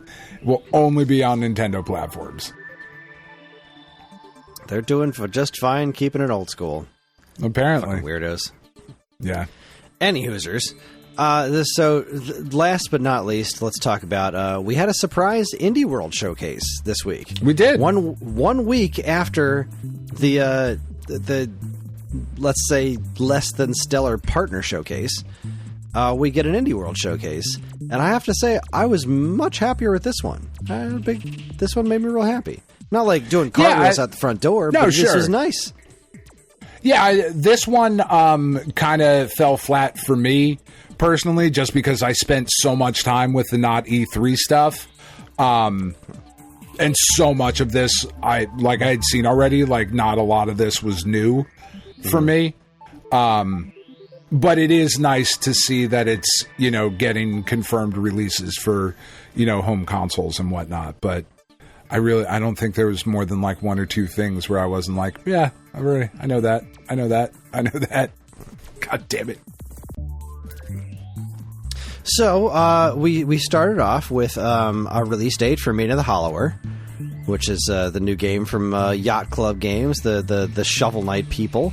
It's coming out on Halloween. There's a demo out now that I'm sure we will talk a little bit about later tonight. Yeah. But that was a good way to kick things off. Like, you know, again, not a new game, but always happy to see new information on this one because it looks pretty great. Yeah, I think it looks awesome. I'm very excited to get it. We followed it up with Well Dweller, which looked okay. You know, it's a Metroidvania kind of looking thing. Sure, why not? Neverway was the next one, which it didn't really do anything for me. I'm pretty hyped for that one, actually. Yeah, looks neat. That one I am pretty excited about. But I think we got the first information about that a year or two ago, maybe. Yeah, I feel like that one I've heard of before, but again, there was so I can't remember which ones of these I actually saw during not E3 or that I saw something similar and imagined it, because there was an air of familiarity to a lot of this stuff, but you know, there was just so much content. After that was Hurdling. Look, I'm not saying this game looks bad, but this looks like my absolute fucking nightmare, because this whole game is just like, oh, it's just, oops, all escort missions. No thanks. I hate escort missions. No. You gotta get the sheep safely, or the space sheep, or whatever. No. This just did not speak to me. I did think it looked really cool, but the thought of playing it just seems like a nightmare to me. Big old bag of no thank yous. Agreed. Then we got Is This Seat Taken? Which I feel like I saw this one in one of those. Oh, that was showcases. Definitely not E3. Yeah, it's in one of my posts. And this one's super cute looking. And as I was watching it, both Karen and Ellie were like, ooh, I really want to play this game. So we bought it. And I'll talk about that later. Yeah, so we'll talk a little bit about more of that later. But I was like, yeah, that looks pretty cool. It looks vaguely familiar, but I like this one. That's got a cute look to it. Neat. Then there's some sort of update coming for Little Kitty Big City. I never played it, but I know folks really like that game. Content warning. Had we seen this one before? I don't know that we had seen it in any sort of like official way. I know when we were watching it, Roddy was like, "Oh, this game was free like for April Fool's Day, and I really wanted it, but didn't get it." Yeah. So yeah, it's like a horror survival game where you're filming yourself and trying to get views or something. Yeah, it's certainly a dire premise, but it looked like a neat game. I could see folks getting into that one. Yeah.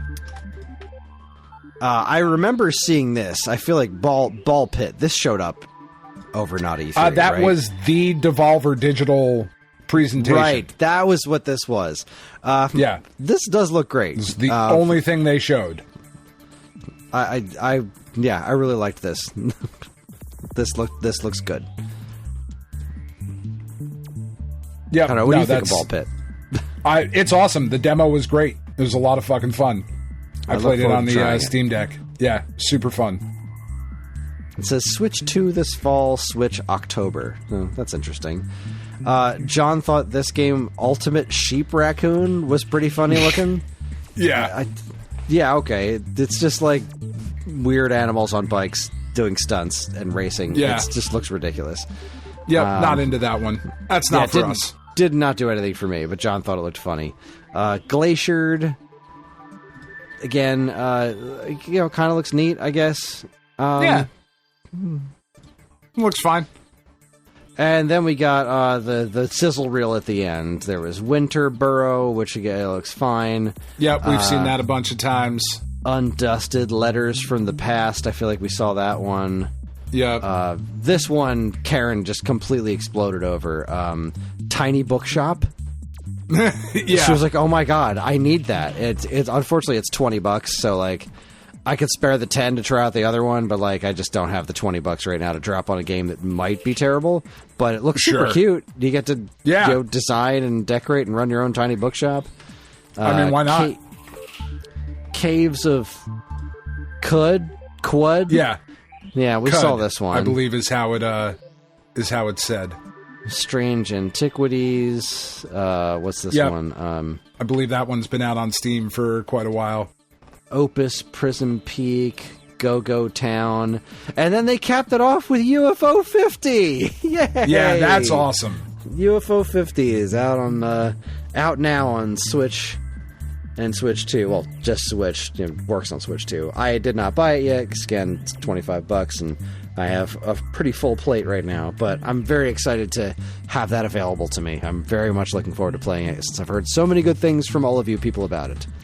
It is fucking outstanding. I think you're going to love it. It's great. And then they capped it off with a release date for Hollow Knight Silksong. Just kidding. No, they didn't. No. And they never will. Fucking Absolutely assholes. Hilarious. I hate them so much. I don't know. You think next week we're going to get a regular direct? Yes, I do actually. I really do. That would not surprise me even a little bit if, like, on Monday they were like, "Oh, hey, there's a direct coming on Thursday. Dock your cocks and get ready." Docking Simulator 2025. No, I mean, yeah. On the Switch eShop. Good Lord. All right, well, that wraps things up for week old news. Hooray for a nice little indie direct. We're going to take ourselves another quick break. When we come back, we're going to check in with the checkpoint. You're listening to the Stone Age Gamer podcast from Geekade.com. Stick around.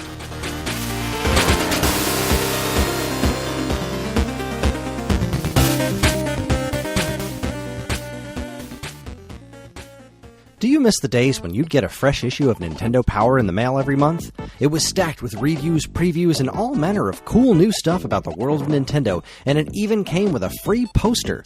Well, you don't have to miss those days anymore because Nintendo Force is here. Functioning as a spiritual successor to Nintendo's classic magazine, Nintendo Force is staffed with top-notch writing talent, and me for some reason, to deliver fresh new reviews, previews, and more right to your door every other month. And yes, posters are still included, except ours are double-sided. So if you want the thrill of learning all about the world of Nintendo in physical format, head on over to NintendoForceMagazine.com and learn all about it. Nintendo Force Magazine, the force of Nintendo fans.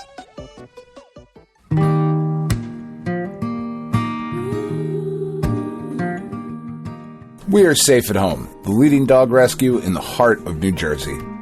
Are you searching for a loyal companion, a dog that will bring love and joy to your home? Look no further than Safe at Home. At Safe at Home, we believe in giving every dog a second chance. We rescue, rehabilitate, and find loving forever homes for dogs in need, right here in the Garden State. Our dogs are ready to make a lasting impact on your life. Each one has a unique story, a wagging tail, and an incredible capacity for love. When you adopt from Safe at Home, you're not just gaining a pet, you're becoming a part of our family. Our dedicated team ensures a seamless adoption process, providing ongoing support and guidance. With New Jersey's beautiful parks, beaches, and trails, you and your new furry friend will have endless opportunities for adventures and cherished memories. Safe at Home relies on the support of compassionate individuals like you. Your donations and volunteer work enable us to continue saving lives and finding forever homes for these amazing dogs. Join us in creating a safer, happier community for dogs in New Jersey. Together we can make a difference and give every dog the chance to feel safe at home.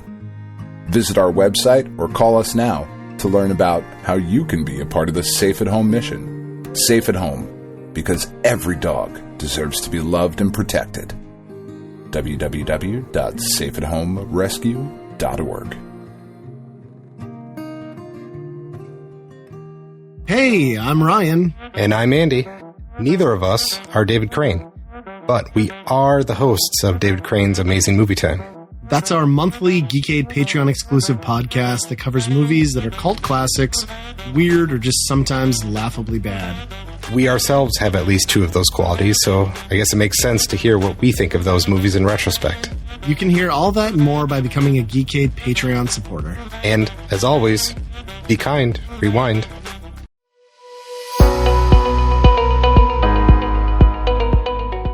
Hi everyone, Kris here. Podcast listening is free, but podcast creation is not. That's why the Geekade Patreon exists.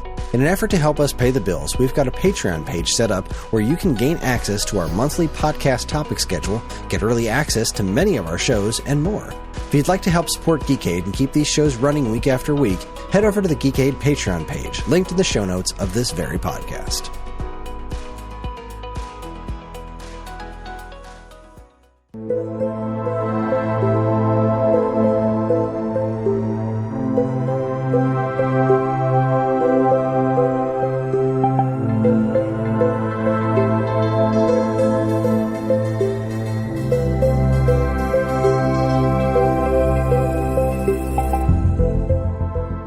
Alright everybody, we are back, and it is time for The Checkpoint.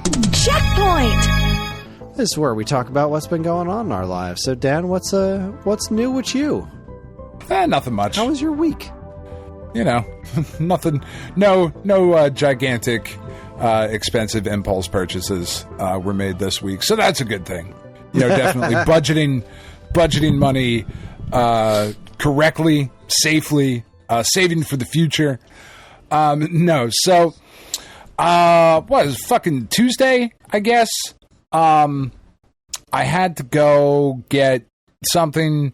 I just ran to Walmart to grab something, and as I was there, I was like, "Oh man, they have a whole bunch of Switch 2s," and yeah, they're right there. And oh look, there's Donkey Kong Bananza, and I texted a picture to Tiff, and she was like, "Don't do it." I was like, I mean, I wasn't going to, but I just wanted you to know they were here. And yeah, that was it. So then I came home, and we were talking about it. And she was like, you really want to go back and get it, don't you? Because I put in some extra time at work over the last month or so. So I actually did have some extra money from doing like some overtime stuff. And I was like, because I've been saying on the podcast, like for the last couple of months, right? There's really not a huge reason for me to get one at this point. Like, I know that we were going to end up with one at some point, but is Donkey Kong Bananza $600 good? I still don't know if it's $600 good, but it's really fucking good, you liars. All of you lied to me, said it was a terrible game, I wasn't missing anything. You're a bunch of fucking pricks. But really, like, the main reason that I wanted to do it now is, like, one, I knew it was going to be, like, the thing. If I didn't get it now, it was going to be the thing that I was going to try to get around Christmas for the kids, right? Like, just kind of get the Switch 2. It's time to update the, the system or whatever. And with the way things have been going, and with Nintendo announcing last week all the price hikes on everything, the fact that like a base level, or no, is it the OLED that's 400, or is it the base level that went up to 400? I think the OLED's 4. Okay, so the OLED. Let's see.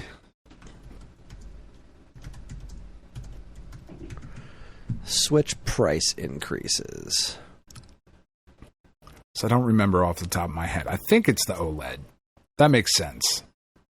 All right, the OLED is $399. The original Switch is $339. The Switch Lite is $229. Yeah, so like, that's dumb. There is no, if you don't have a Switch yet, and you're going to the store, and you're going to drop $399 on a Switch or $449 on a Switch 2, like, this OLED Switch is $50 cheaper than the Switch 2. That's I know it's a really nice screen, but also, come on. That's nuts. Like, that is unheard of in, like, once the new system comes. That's fucking crazy. And it got me spooked a little bit, right? Of, especially with, we don't know what's happening with tariffs and whatever. Whatever is going to happen at the whims of the administrations, not just in this country, but around the world, with them just fucking waving their dicks around. It was like, this is probably the cheapest I'm going to be able to get out of this.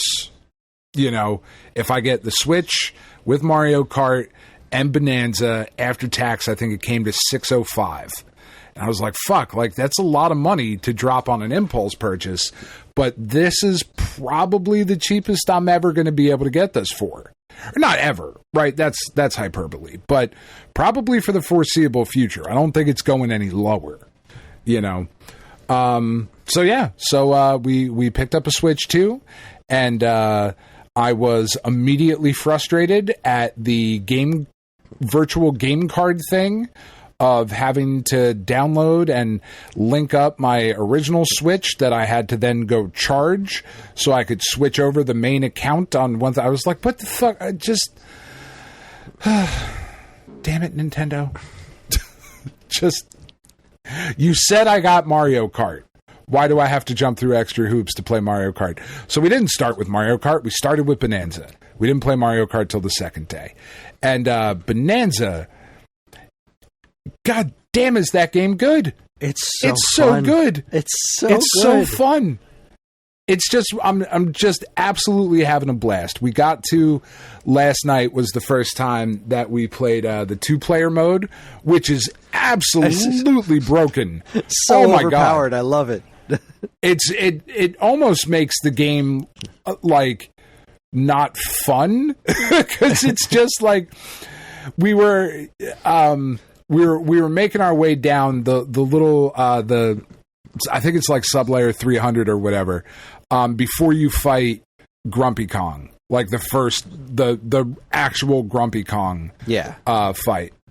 When there's that little minecart level where you have to like spin around the minecart and blow up all the cement that's around the thing that's blocking it, and then you got to blow up like whatever's around the piston or whatever. I didn't even get in the minecart. I just stood on the edge of the cliff, and Penn just copied the bomb blasts and just shouted at him from the cliff, and it was like boom, boom, boom, just fucking yelling at it. And that was it. And then it was done. And it was like, all right, cool, we cleared that. Jesus. This is so overpowered that it's almost ridiculous. Yeah, there are certain parts of that with the second player that are just like, all right, this has become quite trivial. But you know, it's kind of a nice. I prefer that to the completely useless multiplayer mode in Odyssey and Galaxy, which were just the complete opposite. They were like, the second player, it would just be super boring, whereas this one, the second player gets to feel super powerful and really helpful. Well, and we were talking about it, right? Like Tiff pointed out of, how great is this for the parent that is playing with not their 16-year-old kid, right? But the parent that is playing with their 5-year-old kid. That 5-year-old can feel like they're actually contributing to the gameplay. Yeah, they can actually make a difference in the game and play games with their parents. Like, it was such a smart inclusion. Even if it does make large portions of the game rather trivial, it's still, I think, just because you don't have to play that way. I don't have to play with Penn. She's going to want to do it every time now. But it's just so fun. I'm just having an absolute blast with it. Yeah, the game is it's tons of fun. I really wish I was playing more of it, and yeah, we'll talk about that in a bit. No, I completely agree. It just keeps getting better. It does not slow down. It keeps getting better. It keeps getting more interesting. The Kong Bananza transformations are super weird and super fun to use. And just finding things, just digging all over the place and smacking the ground using your radar. Like I beefed up my radar. That was one of the first perks that I leveled up was trying to get the radar as good as possible, because I just love smacking the ground like, ooh, is that a banana? All right, I'm going to go find it. And then you just you dig it up and just bananas. It just makes me smile every single time. It's so dumb. It's but blast, the game, man. It's so tactile, like the feeling of beating through things and beating up bad guys. They really nailed that feeling good, which is such a stark contrast to the game that I've spent most of my week playing, which is Shadow Labyrinth. That stinks. Have you played any more Shadow Labyrinth? I have not played any more, but I feel like I definitely like that game more than you do. I started to kind of be a bit more interested in it. I don't like the way the game moves. I don't like the way the game animates at all. I think the animation makes it look terribly cheap. But I'm in the Great Tree area right now, and it's just an exercise in frustration. It's like, all right, I want to go up this way. There's absolutely no save points anywhere near here. And I died, and now I've got to go all the way back, and now I got to do this over again. it just feels so directionless. Like that level of intrigue that I had that started to get me going, and like, you know, I'm able to eat things now and turn into the big mech, and it's neat. But that's, as I'm playing it, Karen was asking me, like, what does this have to do with Pac-Man?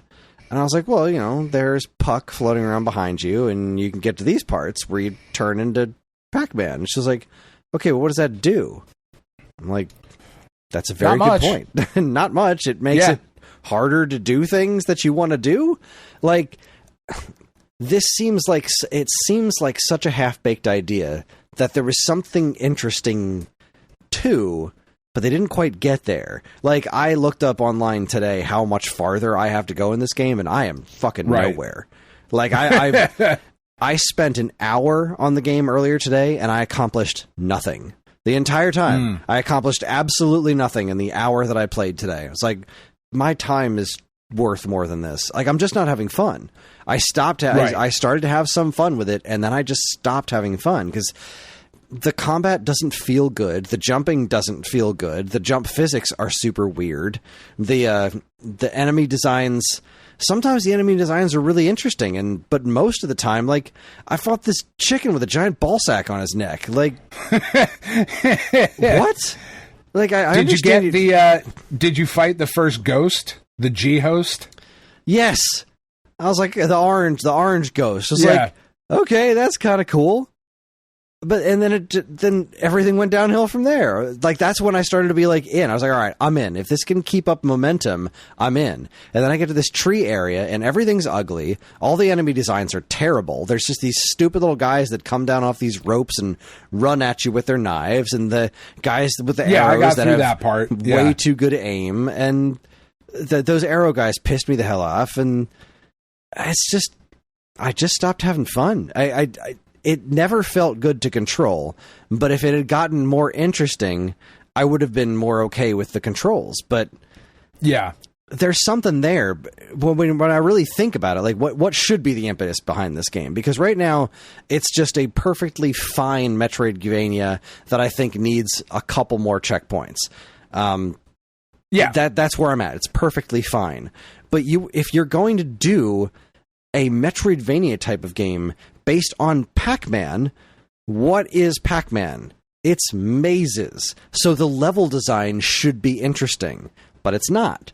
The map is not interesting at all. The map layout isn't interesting. It's just kind of like, okay, here's a bunch of stuff that you can jump on and move around. Like, it's just not that interesting. And that's kind of my biggest complaint with this, is that it just feels like a half-baked idea. Because when you look at the concept of this, like of Puck falling around behind you and being this like creature that devours everything, but like, why is it that I can just attack everything? Why isn't the combat based on getting a power pellet, for example, and then being able to attack things? Why isn't the gameplay of Pac-Man more integrated into this? Because the Pac-Man aspects just feel like window dressing. And that's unfortunate, because there's a neat idea here. The aesthetics are cool. Like, I found that tablet that looks like the Pac-Man maze, and he doesn't know what it is. I think it's super interesting that there's items that I'm picking up that he can't see. Like, this is a letter that somebody wrote. I wonder why Puck can't see this. Like, there's this really interesting stuff under the surface, but the game just can't seem to get out of its own way. Because, again, like, you've got interesting stuff, but not enough of it. You've got interesting ideas to the gameplay, but they don't feel good to do. You've got interesting artwork that's buried under lots of not interesting artwork, and animated in the cheapest way imaginable. Because this game doesn't animate like, you know, a game where the sprites have been animated. It's like still images that are being rotated and stretched to cause the animation. It looks cheap. There's a very distinctive distinctive style that they are going for, and it is definitely not my favorite style. But by any stretch of the imagination. That's the cheapest way to do a game like this, is by drawing a single thing and then bending the parts of it and distorting the parts of it. And, obviously you draw different frames of animation, but then you connect them all by bending, right, and just sliding things around instead of having them actually animate.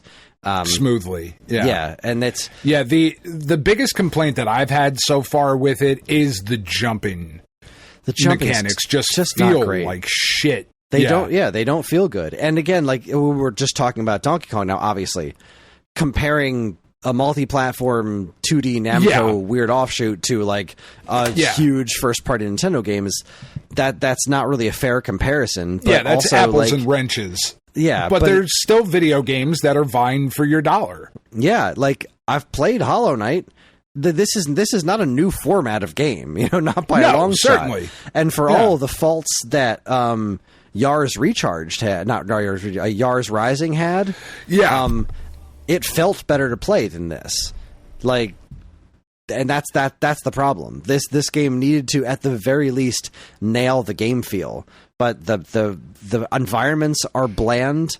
The music is almost non-existent, which I understand. It's kind of like going for this atmospheric thing, but it's done in a way that's really sucked all sense of wonder out of it. I've spent so much time just wandering gray caves.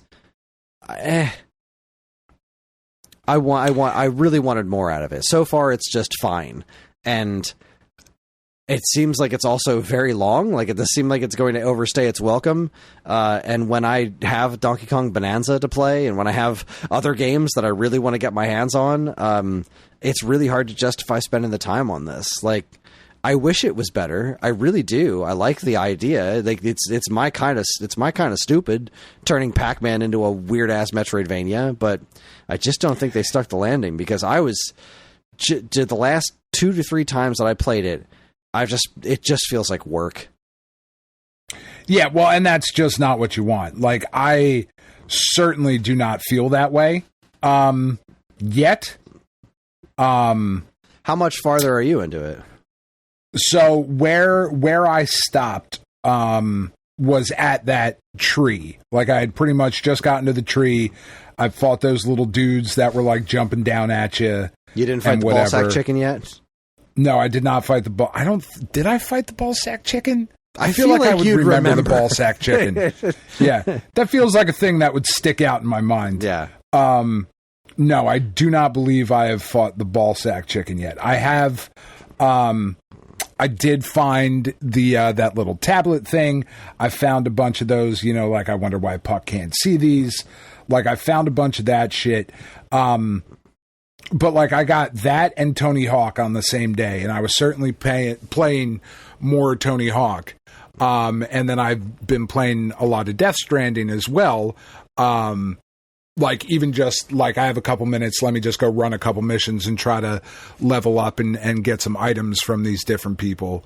And then when I have more time, being like, oh, let me actually go and like advance the story forward, which is just getting just more and more easy to follow. That's really what I like about Death Stranding 2 is that it's very, very straightforward. Everything just kind of lines up all in a row. Everything makes sense. There's fucking people coming out of the tar. We're going back to like Mexico for Day of the Dead ceremonies, then like bringing a person back with us out of a sarcophagus. All of it very, very straightforward. So Shadow Labyrinth has certainly taken a back seat, especially now that we picked up the Switch 2 of like when we have time, the 4 of us are playing Bonanza together. Even over Mario Kart World, because we played it for a few hours the other day, and it's good. It's good. I wasn't as blown away with Mario Kart World as I was with 8 so far. Anyway, obviously there's a ton of stuff to still unlock. We're trying to get used to the little courses in between the courses, all of that stuff. But like, I don't necessarily think we are going to spend as much time with Mario Kart World as we did with Mario Kart 8. Because we played just an absolute fuck ton of Mario Kart 8. And maybe we'll get there with World. I don't know. I feel like we will. I mean, first off, because Ellie likes 8. Ellie likes World. She could never get into 8. World is thus far. World is a lot more balanced, I think, as far as like the items. Like when you are playing the game and you're in last place, it's easier to make it to first, and like it seems to work a whole lot better with all that kind of stuff. Yeah.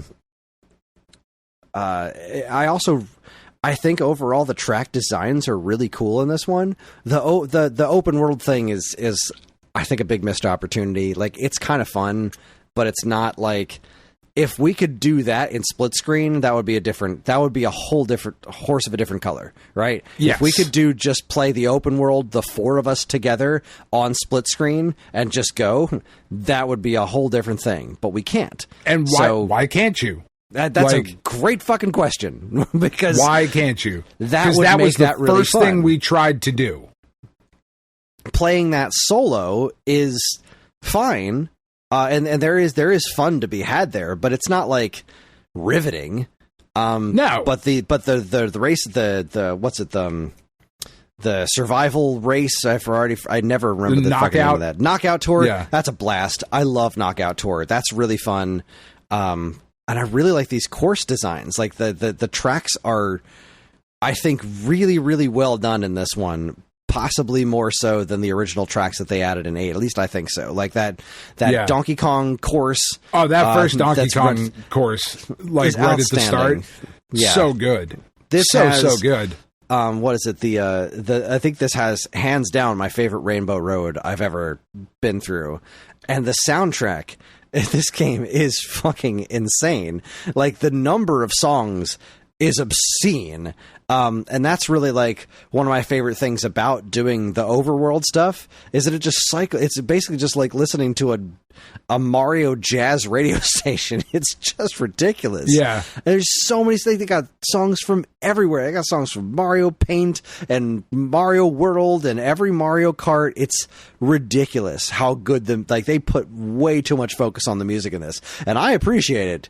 But I do think they put too much effort into it. It's really disproportionate to the amount of your ability to be able to really appreciate said music in the game.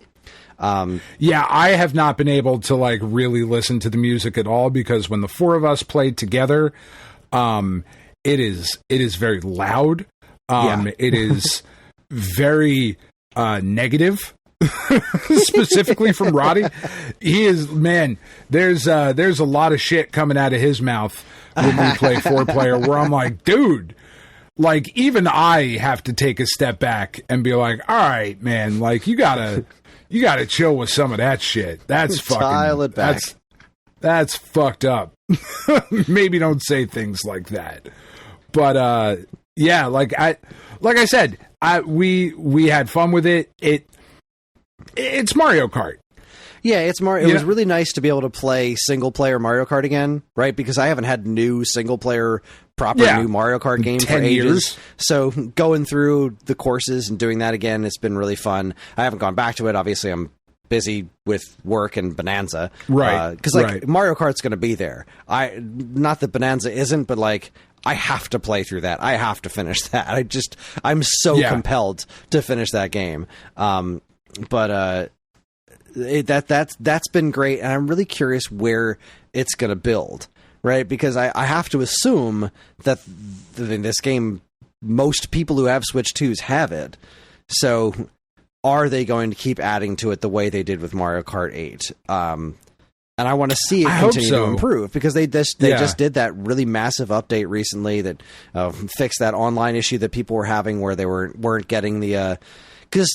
That's the thing. Those in-between courses, they're neat, but I really think that they should only be in the Knockout Tour. Like, I do too. Like, when you do the versus race, and you can choose the tracks, and then you can just race them like races.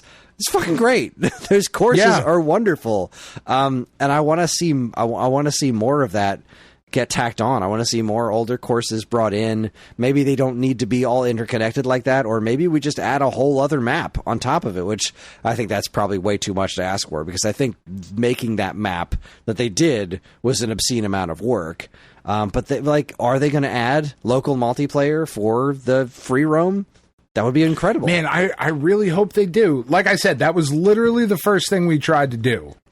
Was like, all right, let's get a feel. It's a brand new Mario Kart. There's a bunch of new characters. Like, let's just try to get a feel for it before we jump into the races, because this is a thing that is here. And I guess I didn't realize. I'm sure you said it, and it just didn't stick in my head of this is a thing you can't do. Yeah, because you can do it online, right? Yes, and that was where I had a that's where it first clicked for me. Is I forget who I was playing with. I was playing with one of our regular listeners. I want to say it was Genix that we played online with, and we did it, and we were just rolling around together, and then we started seeing things and trying to figure out how to get to them, and we were working together on that, and it was so much fun. It was like, this is built for co-op. Why is it online only? Why is it online only? It's when your online system still kind of sucks. It's you still solid. No, I just mean with the ridiculous friend codes and all of that stuff. There's still some area where I would say still feels a little bit behind the times. I guess. But why not have not having the option is with insane. The four of us sitting on the couch? Not having that option is completely insane to me. It's just what was that, the Kirby's Dream Buffet? We still play that game from time to time, but it always pisses us off that it's only 4 players. You can only do online. You can only do 2 players split screen locally. Fucking why? Why? That's so weird. It's so weird. It's so weird, especially when you look at Nintendo being the system that kind of pioneered the 4-player local multiplayer. N64, 4 controller ports built in. That was a big hairy fucking deal. That's your thing, guys. Nintendo Switch Sports, right? That game is so much fun locally, but you can't unlock any of the outfits by playing locally. You can only unlock outfits when you play online, which is at most 2 players at a time. Family of 4, that's fucking weird. It's so weird. We just can't unlock new outfits in that game. So we don't, because we're never playing 2 people at a time. Family, when we're playing together as a family, it's the 4 of us, and we're not just going to let 2 people play and then watch so that we can unlock the damn costumes. So we're all still sitting in our default costumes. And there's so many interesting costumes and things to unlock in that game, and we'll never see any of it because who wants to play that solo? It's okay to play solo, but there are way better solo games to play than that. You want to play that game competitively, and you want to play it with 3 other people in the same goddamn room. Why can't I unlock costumes? It's just that last piece, they get so close to the finish line, and then they're just like, hold on, fuck you. Just a little bit. Just a little bit. Yeah, fuck just you. A little bit, fuck you. Just a little bit. Yeah, I mean, all of that said, I am very, very happy with my purchase. I totally understand what you were saying of Bananza should have been the launch title, not absolutely. World. It absolutely should have been Bananza.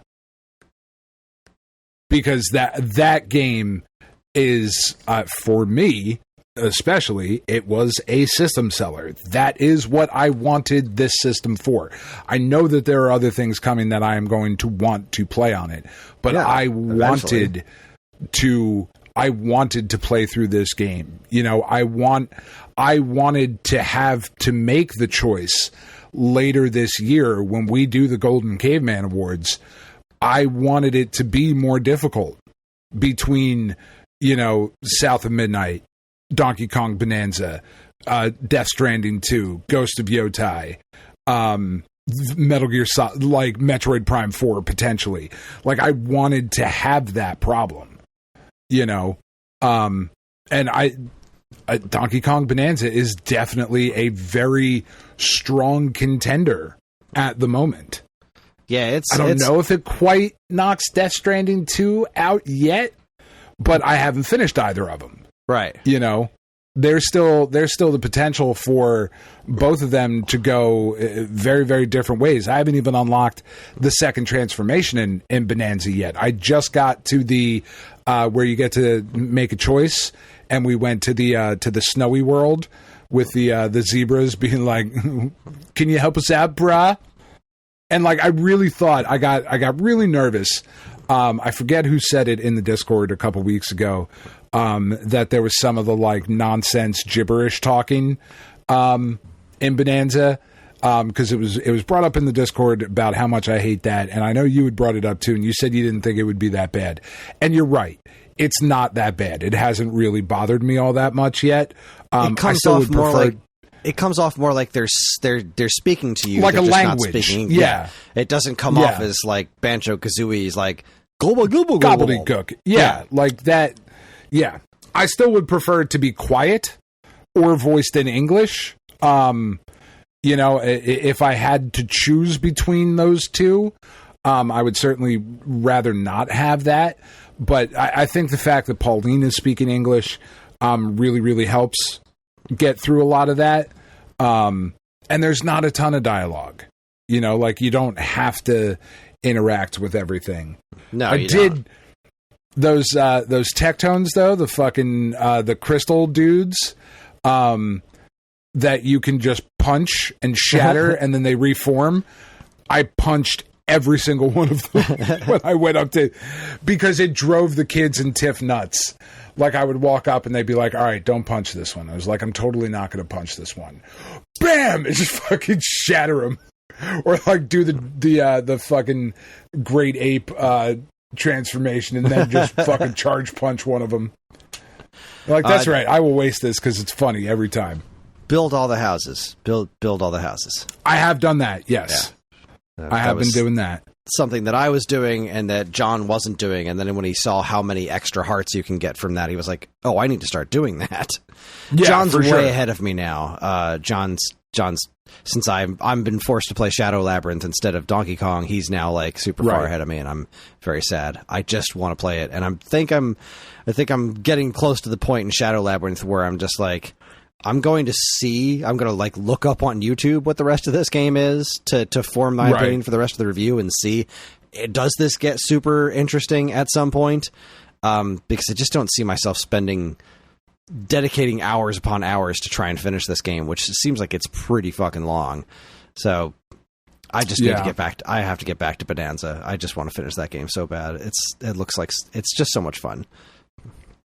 Yeah, like this week, I've really, I've really felt the desire to get a PlayStation Portal, because we've got all of these different things to play now, but it's all in the living room, so I would like the kids to be able to play Mario Kart World or start their own save on Bananza, or, like I said, Pen and Cash, we're playing Cuphead again today, or Roddy is, playing another Crab's Treasure, because that was one of the PS Plus games. So he's been playing, which that game, fucking Jesus Christ. We'll talk about that at a later date. What an absurd fucking... You can get a gun and you just walk around. You just have a big fucking handgun. Like you just shoot shit. It's fucking insane. But like we have all of this stuff to play, and then I'm playing stuff on the Steam Deck, and then Tiff is wanting to watch TV, and I'm like, fuck, I actually see the desire for a PlayStation Portal now. Sounds like something that would work really well in your home. Yeah, like I really feel like we are like, oh shit, we might be the target demographic for that, especially since they've improved it. Although I am going to try and spend some time looking into how I can stream from the PlayStation to the Steam Deck, because I know that is a thing that I can do. But I really haven't spent a lot of time with it because, the Steam Deck, I'm playing Steam games. I'm jumping into, Vampire Survivors every now and again. I played through the fucking Shinobi demo on the Steam Deck, which, you talked about it last week. It's really fucking good. Yeah, it feels so very different from Ragebound. And like I said, I've only played the demo of Ragebound as well. because I'm just waiting to get that physically.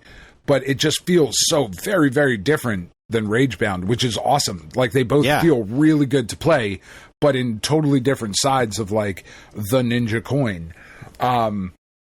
Yeah, like, and that's kind of like what I was alluding to earlier with, like, more people losing their jobs of, like, fuck, man, we're in, like, this golden age of gaming, it feels like. There's so much good stuff right now. There's so much positivity in the games that are being released, that it just kind of sucks that it's all kind of couched in this, like, people continue to lose their jobs and shit, because that is such a fucking bummer.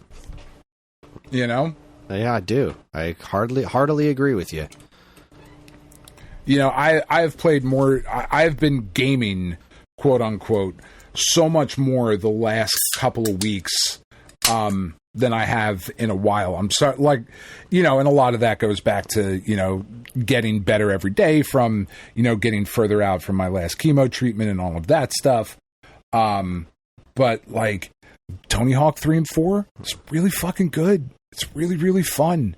And it's really fun to just jump into and just play and be like, all right, I'm going to do a couple missions and try to get the high score. And now we can just, like, jump into, like, maybe we'll play some fucking Soul Calibur 2, you know? Right. Yeah. Oh, boy. I was something else I was going to bring up at some point during that conversation. Oh, how are you? What's your controller situation? So right now I've got... we had, I think it was a third, I don't know if it was the third party, Switch 1 Pro style controller, but it's got like a Pikachu design on it. Like, it looks like a 70s Pikachu, but I think it's one of the officially licensed by Nintendo ones, but maybe not officially made by Nintendo. And then I've got like some just fucking fakakta third-party controller that I've had forever, and then I am using until I can get more controllers. Whoever is playing the fourth player is using the Joy-Con 2s, and then I'm using the 8-bit do Pro that I got with the Steam Deck. That's what I'm using primarily. I know.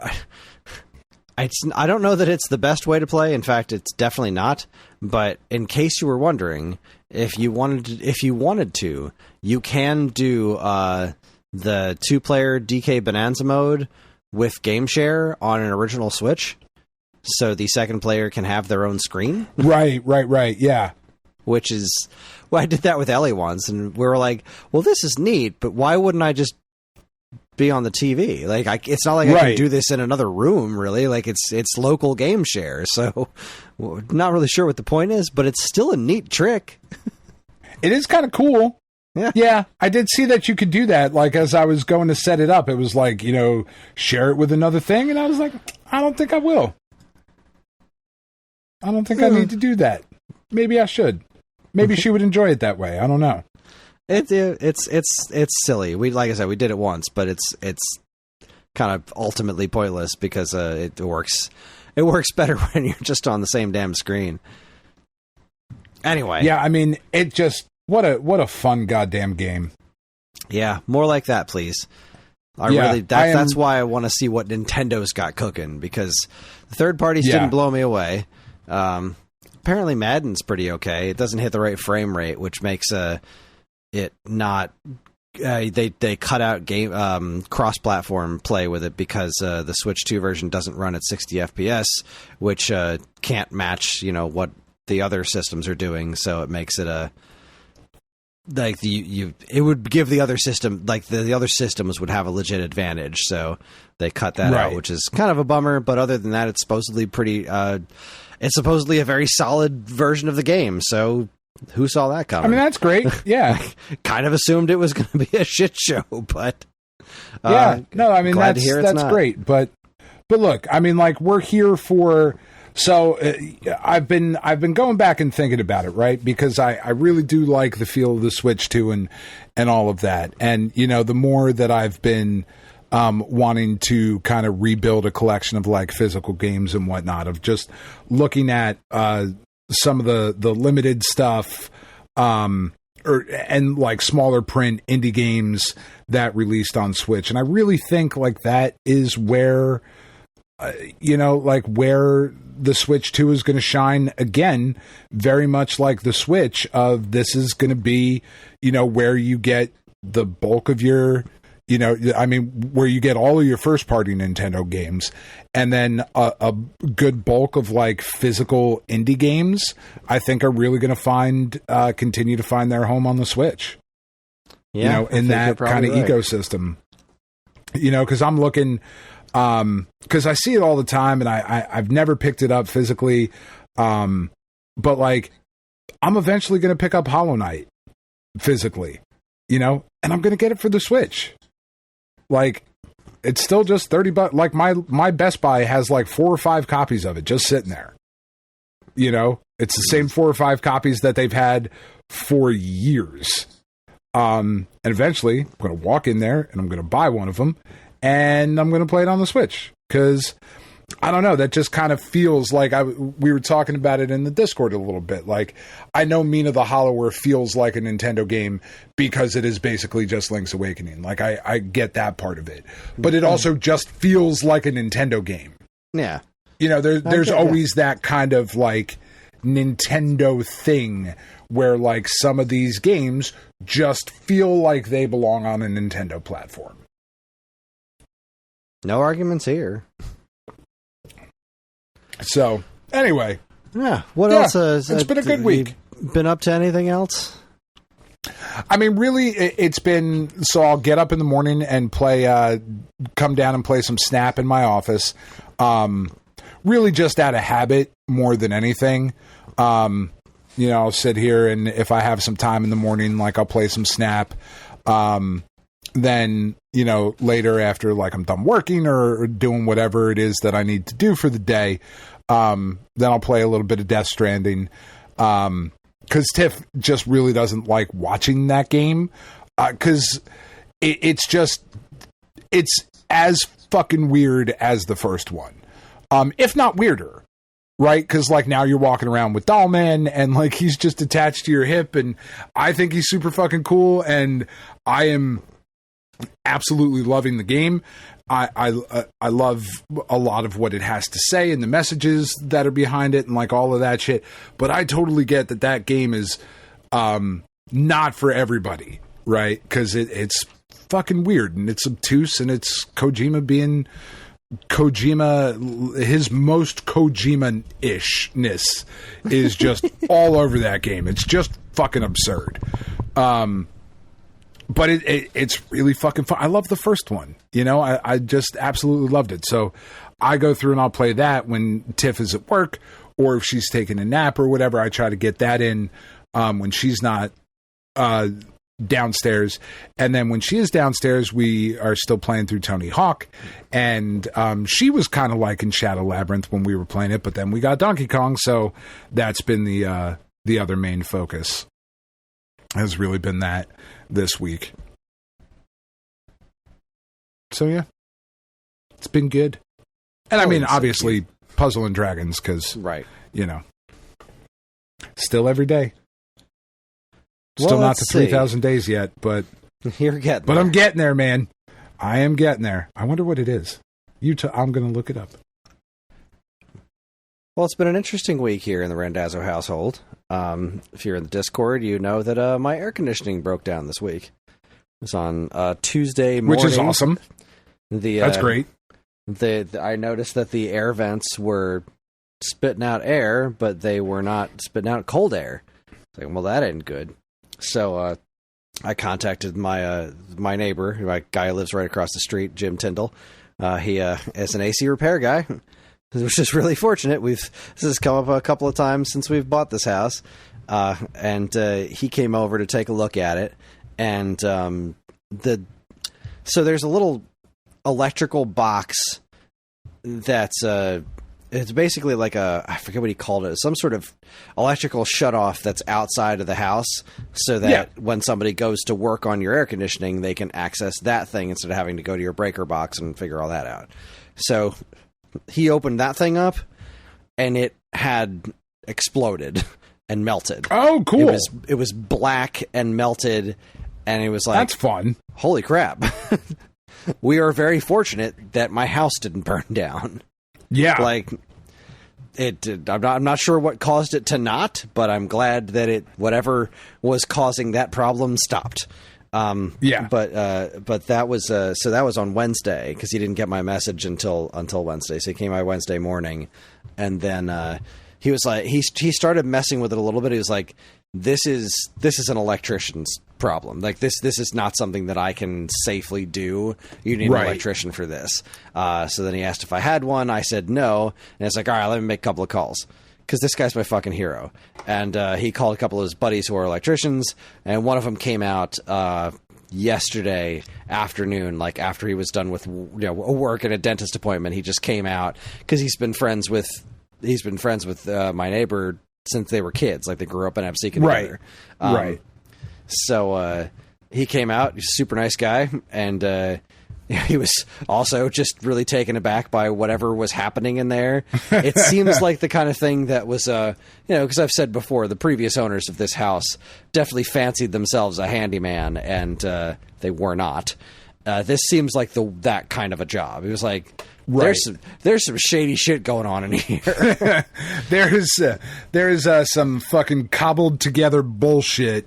Yeah. But he also 3,633 days, by the way. I misspoke. It's not that I wasn't close to 3,000 yet. It's that I wasn't close to 4,000. There it is. 3,633 days. Crikey. He did also point out that there was this other box on the side of now there's a bunch of boxes on my house. I don't know what most of them do, but he was like, sure. Do you know if this one still works? I was like, I don't even know what that one is. Apparently, like a decade ago, the electric company gave people the option to put this box on the side of their house that would shut off their electricity during peak hours, but it would save them like a shitload of money on their electric bill. So, like, you'd just be like, well, it's like 4:00 in the afternoon. You have no electricity for a half an hour. Like, but you'll save a bunch of money on your electric bill. Like, okay. I can't imagine why that program's not still around. Right. Why? Speaking of, not to totally hijack your story here, but I don't know how things have been going. You have Atlantic Electric, right? Yeah, Atlantic City Electric. I have PSE&G. My electric bill since I bought this house has been around $250 a month, which is pretty high for electric, right? But that's about what it's been. We just got our electric bill for July the other day, $836. Holy shit! Yeah, and our July bill was higher, but not that much higher. Well, and I'm just kind of wondering because, like, you're saying my electric bill was $836. Yes, it's obviously been hotter in July than it has been in years previous, but your power lines also just exploded. Like, in my street, literally a week before. So I'm supposed to trust that you're not just pumping extra fucking voltage and power into the fucking lines? Because clearly you were. Like, you very clearly were. Those things don't just explode for no fucking reason, you know? So, yeah, $836. It's like, wow. You can fuck off directly with that shit. Yikes. Anyway. Yeah.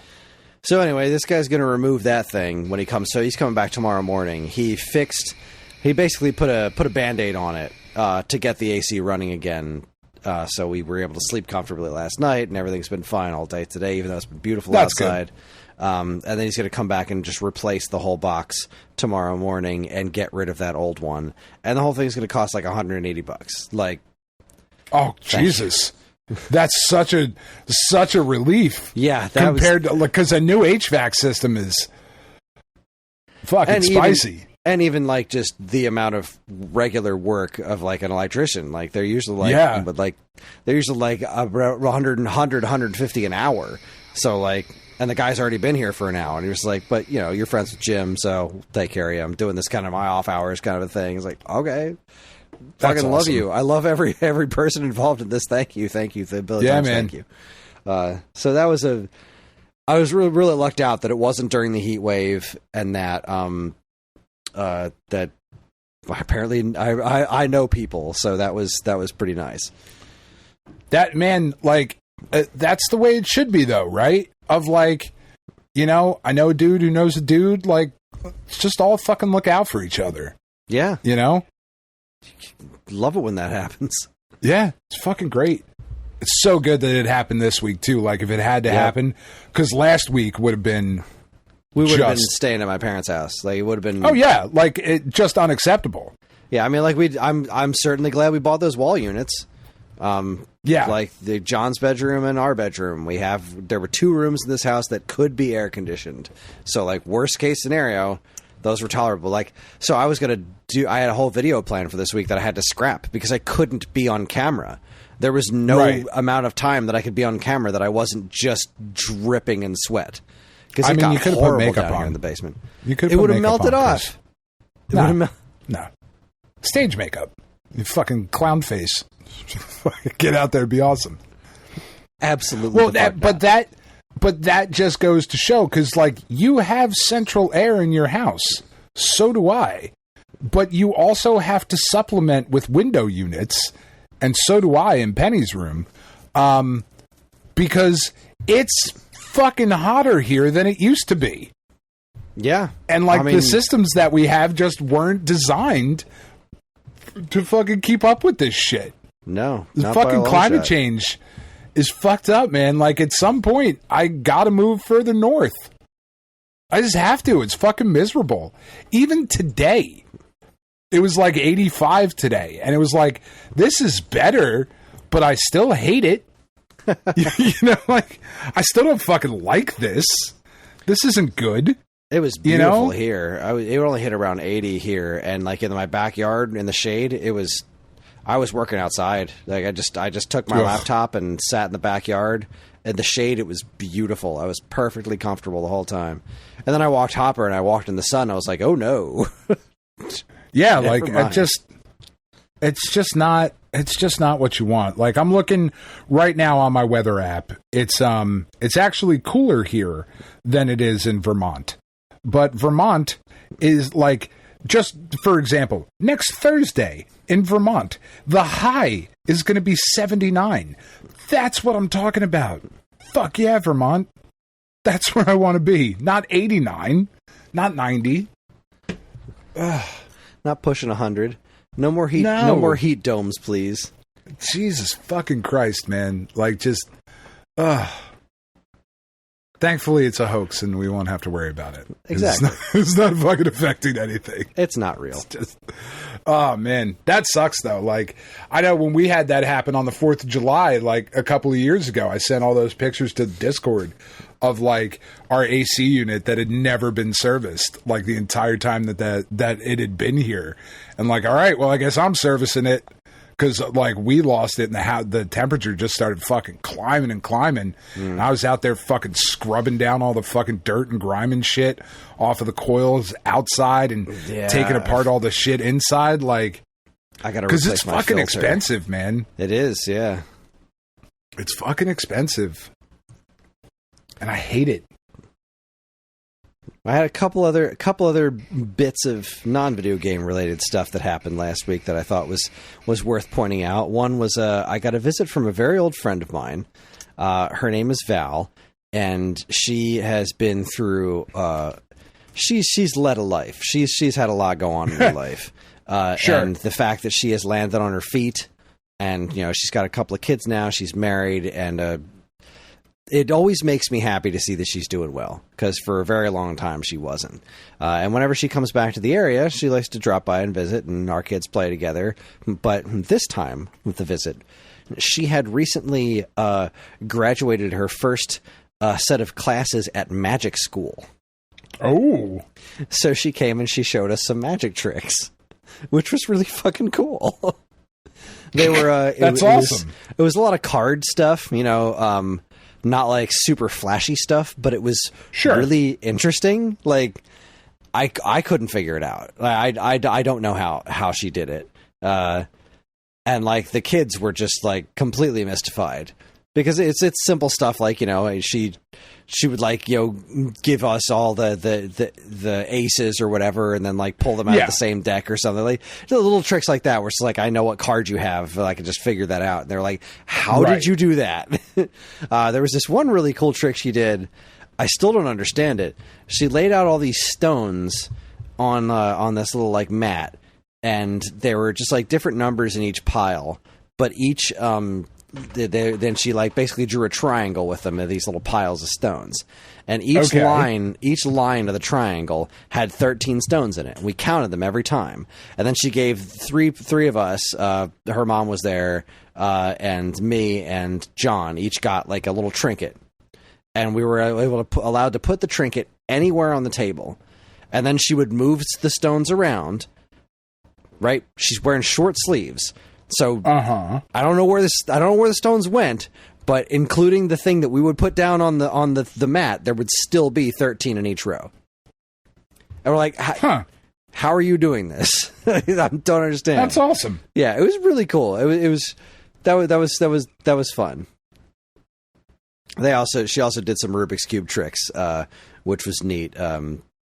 Like they're showing off solving Rubik's cubes and stuff, and the kids got really into that. So that was super fun. We also had National Night Out. Was this week? Oh yeah. That was. I wasn't going to go to that, but Ellie was going with her friend, and it was. They were giving out free hot dogs. Oh, so, shit. I didn't have a dinner plan, and now I don't need one. But now I got free glizzies? I got free hot dogs. So, I went out there with Ellie and her friend Aurora, and had some free hot dogs. We had a great time on National Night Out. It was a really, really fun time. There was just a bunch of local vendors selling stuff, local businesses giving stuff away. We ran around this bouncy house obstacle course we waited in line for, and it was just a really freaking fun night. That's awesome. I did mention this in the one channel in our Discord. This was the piece of the week that really kind of made me the proudest. I had been toying with the notion of getting new exercise shirts a size smaller than I had been wearing, because I've been wearing 2XL exercise shirts, and I just hated the way I looked in them. They were comfortable, but when I started going to the gym, I had XL shirts, and I just thought I looked ridiculous. I hated the way I looked. So I bought 2XL ones, and I was way more comfortable. But it had now gotten to the point where I think I've lost some weight, and it was time. And it's time. And it's time, I think. Because, like, here's the other thing that happened this week. I was going to run again, and my knees... I don't think my knees want me to run every week. Like, I was going to do, go running once a week. I've now run 3 weeks in a row. And when I was doing some leg exercises, my knees were like, I don't think so, Tim. Not to call. What the fuck are you doing? So I decided, all right, I'm going to listen to my body, and I'm not going to run. And instead, I'm going to I haven't done Ring Fit in ages. So I'm going to do Ring Fit Adventure. Sure. And I was going to do Ring Fit Adventure, and then I was going to finally weigh myself, because I haven't weighed myself in forever, and I was going to do a little Wii Fit on top of that. So I did Ring Fit Adventure, and I quickly learned that Ring Fit Adventure is just as hard. Even after all this time I've spent in the gym, it has not gotten any easier, because that game exercises completely different muscles than I'm using at the gym. Sure. Not what I expected, but that is definitely the case, because holy shit, I was so sore afterwards. Like, I mean, I kept it going for a long time because my stamina is more than it used to be, but oh my God, I was in so much pain by the time I was like, that shit was hard.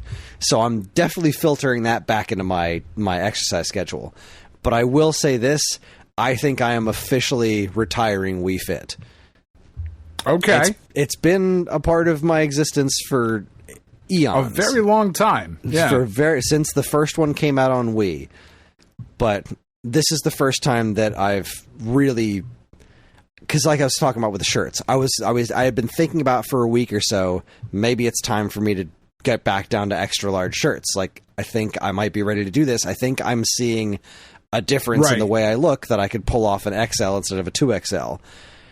I stepped on, and I very purposely haven't weighed myself because because it's a very silly thing to do. I'm not trying to lose weight. I'm trying to feel better and feel like I look better. Like, I'm just trying to be healthier. And I know that building muscle, I know that that's not going to change things. Right? Like, I know the number is only going to be demoralizing. But when I stepped on that scale and that thing was still like, that's obese, I was like, you know what? Fuck you. Fuck you. Because you know what? I know for a fact that I'm not. Like, I know this now. I can look at myself. I am not obese. Fuck you. Because it's based on BMI.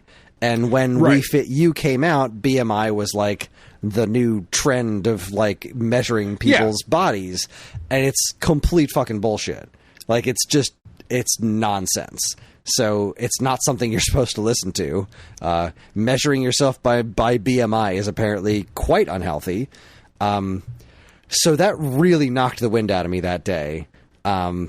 For like a couple of hours, and I was talking to my gym buddy Lisa about it, and she was just like, she sent me all these things about how BMI is bullshit, and she's saying that I was doing a great job and I looked great, and that's when I convinced myself to go out and get new exercise shirts. And I did. I got myself 3 new XL exercise shirts, and I felt like I looked pretty good in them. And I went to the gym in them, even though one of them Ellie picked out for me. It is a color I never would have chosen for myself, but it actually looked pretty good. I tried it on. I was like, all right, it's like this bright teal, but it doesn't look bad. So it made Ellie so happy that I bought that shirt. And my friends at the gym were both like, that's a bright ass shirt, but you know, it works. It's a bright ass shirt, man. Fucking rocking it. It's a bold move, but it felt so good to be in XL shirts. So, like, I don't know. I still don't think I look great, but it didn't fit like a sausage casing on me, and it looked so much better than the 2XL, because the 2XL like draped on me and kind of made me look like Grimace. Like, wearing too big of a shirt looked worse than wearing a shirt that was a little bit tighter, which is not something that I can say I've ever experienced in my life, but whatever. Here we are. So what really put me over the top was that I went to, there's this shirt that I've had for, since the pandemic. It's a shirt that, one of my favorite bands is Guster, and, they have this great song called Come Downstairs and Say Hello. And during the pandemic, they made a shirt that wrote a couple of lyrics on there, that I absolutely loved, but it was built for people that weren't built like me at the time. I think it's by their standards a 2XL, but it is absolutely the fuck not a 2XL. They are a bunch of fucking liars is what they are. But it's a gray shirt that says, be calm, be brave, it'll be okay. I love that shirt, and I've never been able to wear it, and I tried it on and it fucking fits.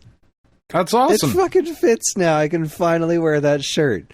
I don't feel like I look ridiculous wearing that shirt, and that was it was such a huge win for me this week. Like, it's been a weird week, for numerous reasons. And I've been in my head about a lot of things in my life right now. And I'm trying not to be, but that win in the exercise department really, really made me feel good. 'Cause, you know, when your air conditioning's busted and you're still bringing your laundry to laundromat because you can't afford a new washing machine that's busted, and you're still filling up ice cube trays every day because your fucking fridge is busted, and you know, when water pours out of the side of your house because the window upstairs, your bathroom is busted, and you have absolutely no money to spend on any of it because everything keeps getting more expensive, and you know, you and your wife work full-time jobs plus side hustles, and it's just enough to get by. Like, it was good. It's still not enough. It felt good to have a win, and because I felt so many times that during this whole process, even though like I've felt better and I've done things like running, like I have not been able to see a difference in myself. Right. And because I've been doing this since October, right? Like we're coming up on a year of me going to the gym, where I started going 2 days a week and then moved myself up to 3. And now I go to the gym 5 days a week, and I finally feel like I can see a difference in myself. And that means the world to me. I'm very, very proud of myself. As well you fucking should be, man. Like, that is the biggest thing, is like, are you sticking with it? It doesn't feel temporary. Like that. That's probably the biggest piece of this, is it doesn't feel, because I started so small and so slow, I worked myself up to the point where I don't feel like this is something temporary. I think this is just the way I am now. This is just who I am. Exactly. I'm damn proud of that. As well you should be, man. It's fucking fair sight more than I do. You know, yeah, well, you beat cancer, so I think you got that going. I did in fact do that. Yes, I did. That was a thing I did. Which is pretty cool, Like, I'm not sad about that. So to wrap things up here for the episode, I was a little bit late getting down here because I was playing the Mina the Hollower demo. Did you try that one out? So I played the demo that came out over the summer over the not E3 stuff on Steam. I imagine it's the same thing. It's good. Yeah, it's really I didn't good. play a ton. I didn't have a lot of time, but I wanted to get through like the first, at least some of the first area. There was you start off on a boat and then this giant kraken attacks, and that was pretty cool. I wasn't expecting how heavy the character feels. Like, Mina does not control super tight. She's got a lot of weight to her, which I really wasn't expecting, because it's a game about mice and little tiny creatures. And I do have my issues with the visual style. It looks really nice, but it is aiming for Link's Awakening Game Boy Color. And while it doesn't play like Link's Awakening, it is going for that very specific visual style. And I hate Link's Awakening DX. I know that you do. I just hate the way that game is colored. It just... Everything doesn't look like the game is in color. It looks like it's colored in, and I don't like that look at all. And that's kind of taking me out a little bit of this Mina the Hollower. But the gameplay is damn fun, like burrowing under things and then picking up the rocks. And I picked the whip weapon, which is pretty interesting.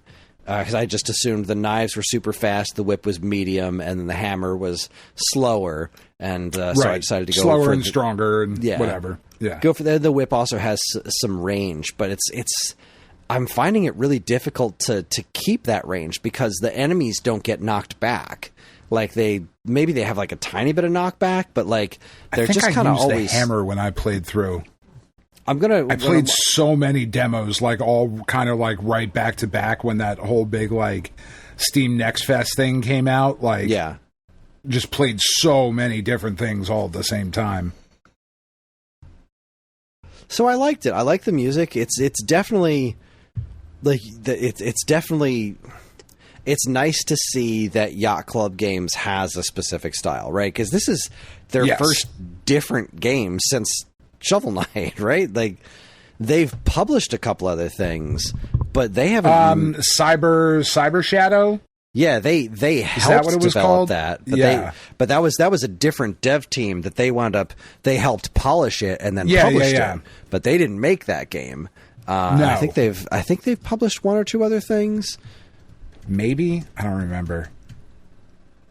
But I'm pretty sure this is their only other original game.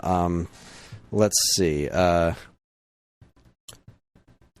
Shovel Knight Pocket Dungeon is what it is. Let's see. What else have they done? Where are your games? Okay. Shovel Knight Dig. That was Nitrome. Let's see. Just Shovel Knight. There's tons of Shovel Knight. Cyber Shadow, Shovel Knight Dig. Neither of those were internally developed. Azure Striker Gunvolt Striker pack. I think that was just something they were involved in. I don't think they made any of that. Yeah. I don't think that. I think you're right. Like Soup to Nuts, Mina the Hollower is their follow-up to Shovel Knight. And this is them, right? Like, this isn't somebody else. I'm relatively certain this is them.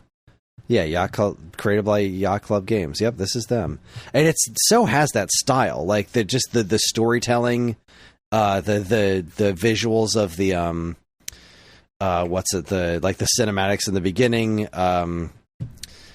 just kind of the way the speech bubbles work, like everything about this is very. It just seems like it has that same flavor as Shovel Knight, and it makes me really happy because Shovel Knight was such a good game. That this is just them applying their kind of style and their kind of they're just crafting style into a different kind of game, because this is a pretty different kind of game. It is. Oh yeah, for sure. But it's also, I mean, at least so far in the demo, it's far more of an action game than a Zelda game. You know, like there's puzzle solving elements to it, but it doesn't seem to be like as plotting of a pace as a Zelda game. You know, there's it's more a lot quicker. Combat. Yeah. Even if Mina is so much more weighty, it's so strange the way this character moves around, but it's dang nice. I'm really happy with what little I played. I don't know how much more of the demo I'm going to play because I'm just going to get it when it comes out in October. Right. There's really no need. Yeah. It's just like the Shinobi demo. I just fucking stopped. Like I think I can't remember how much I played, but it wasn't that much. It was just like, what's the line from Archer? My penis can only get so erect. Like, yeah, I don't need any more of this. I'm good. I'm good. I'll play this when it comes out. Sold. Yeah. Outstanding. Love this. Yeah. So there you go. That's all I've got. That's an episode. That's an episode. That's the show. What are we doing next week? What's on the calendar? Let's see here. I don't know. Oh, yeah. That's definitely not going to happen. So next week, we're going to need to come up with some other bullshit, because originally I had planned to do trivia, because we haven't done trivia in forever. But we are going away next week. So actually, I need to talk to you and Evan about recording on Saturday instead of Friday. That seems unacceptable to me. Yeah, because we're coming back. We're going to be out of town Thursday, Friday, and Saturday, but we're coming back Saturday night, I believe, is how that's working. Right? Yeah, we're coming back Saturday night, so I would be able to get home and record Saturday night. All right, yeah, that's fine. Yeah, so I don't see why not. So yeah, maybe we'll do your other idea next week, since you had two ideas, and we'll see what else strikes our fancy, but we'll burn that bridge when we get there. And that is our show. Thanks for listening, everybody. We're on most social media platforms, and if you want to get in touch with us, we aren't very difficult to find. All it takes is a quick look at our show notes, and you'll see links to our social media accounts, as well as all manner of other fun stuff, like a link to our namesake, StoneAgeGamer.com, and more useful links than you can shake a joystick at. If you'd like to get early access to this show's episodes, as well as a bevy of other shows on the Geekade Podcast Network, check out our Patreon, also linked to in the show notes. It helps keep this show running week after week, and all our patrons are loved and appreciated. This show's theme song, Squared Roots, was written by Banjo Guy Ollie. You can learn all about his wonderful music and more by following the link to his YouTube channel, also in the show notes.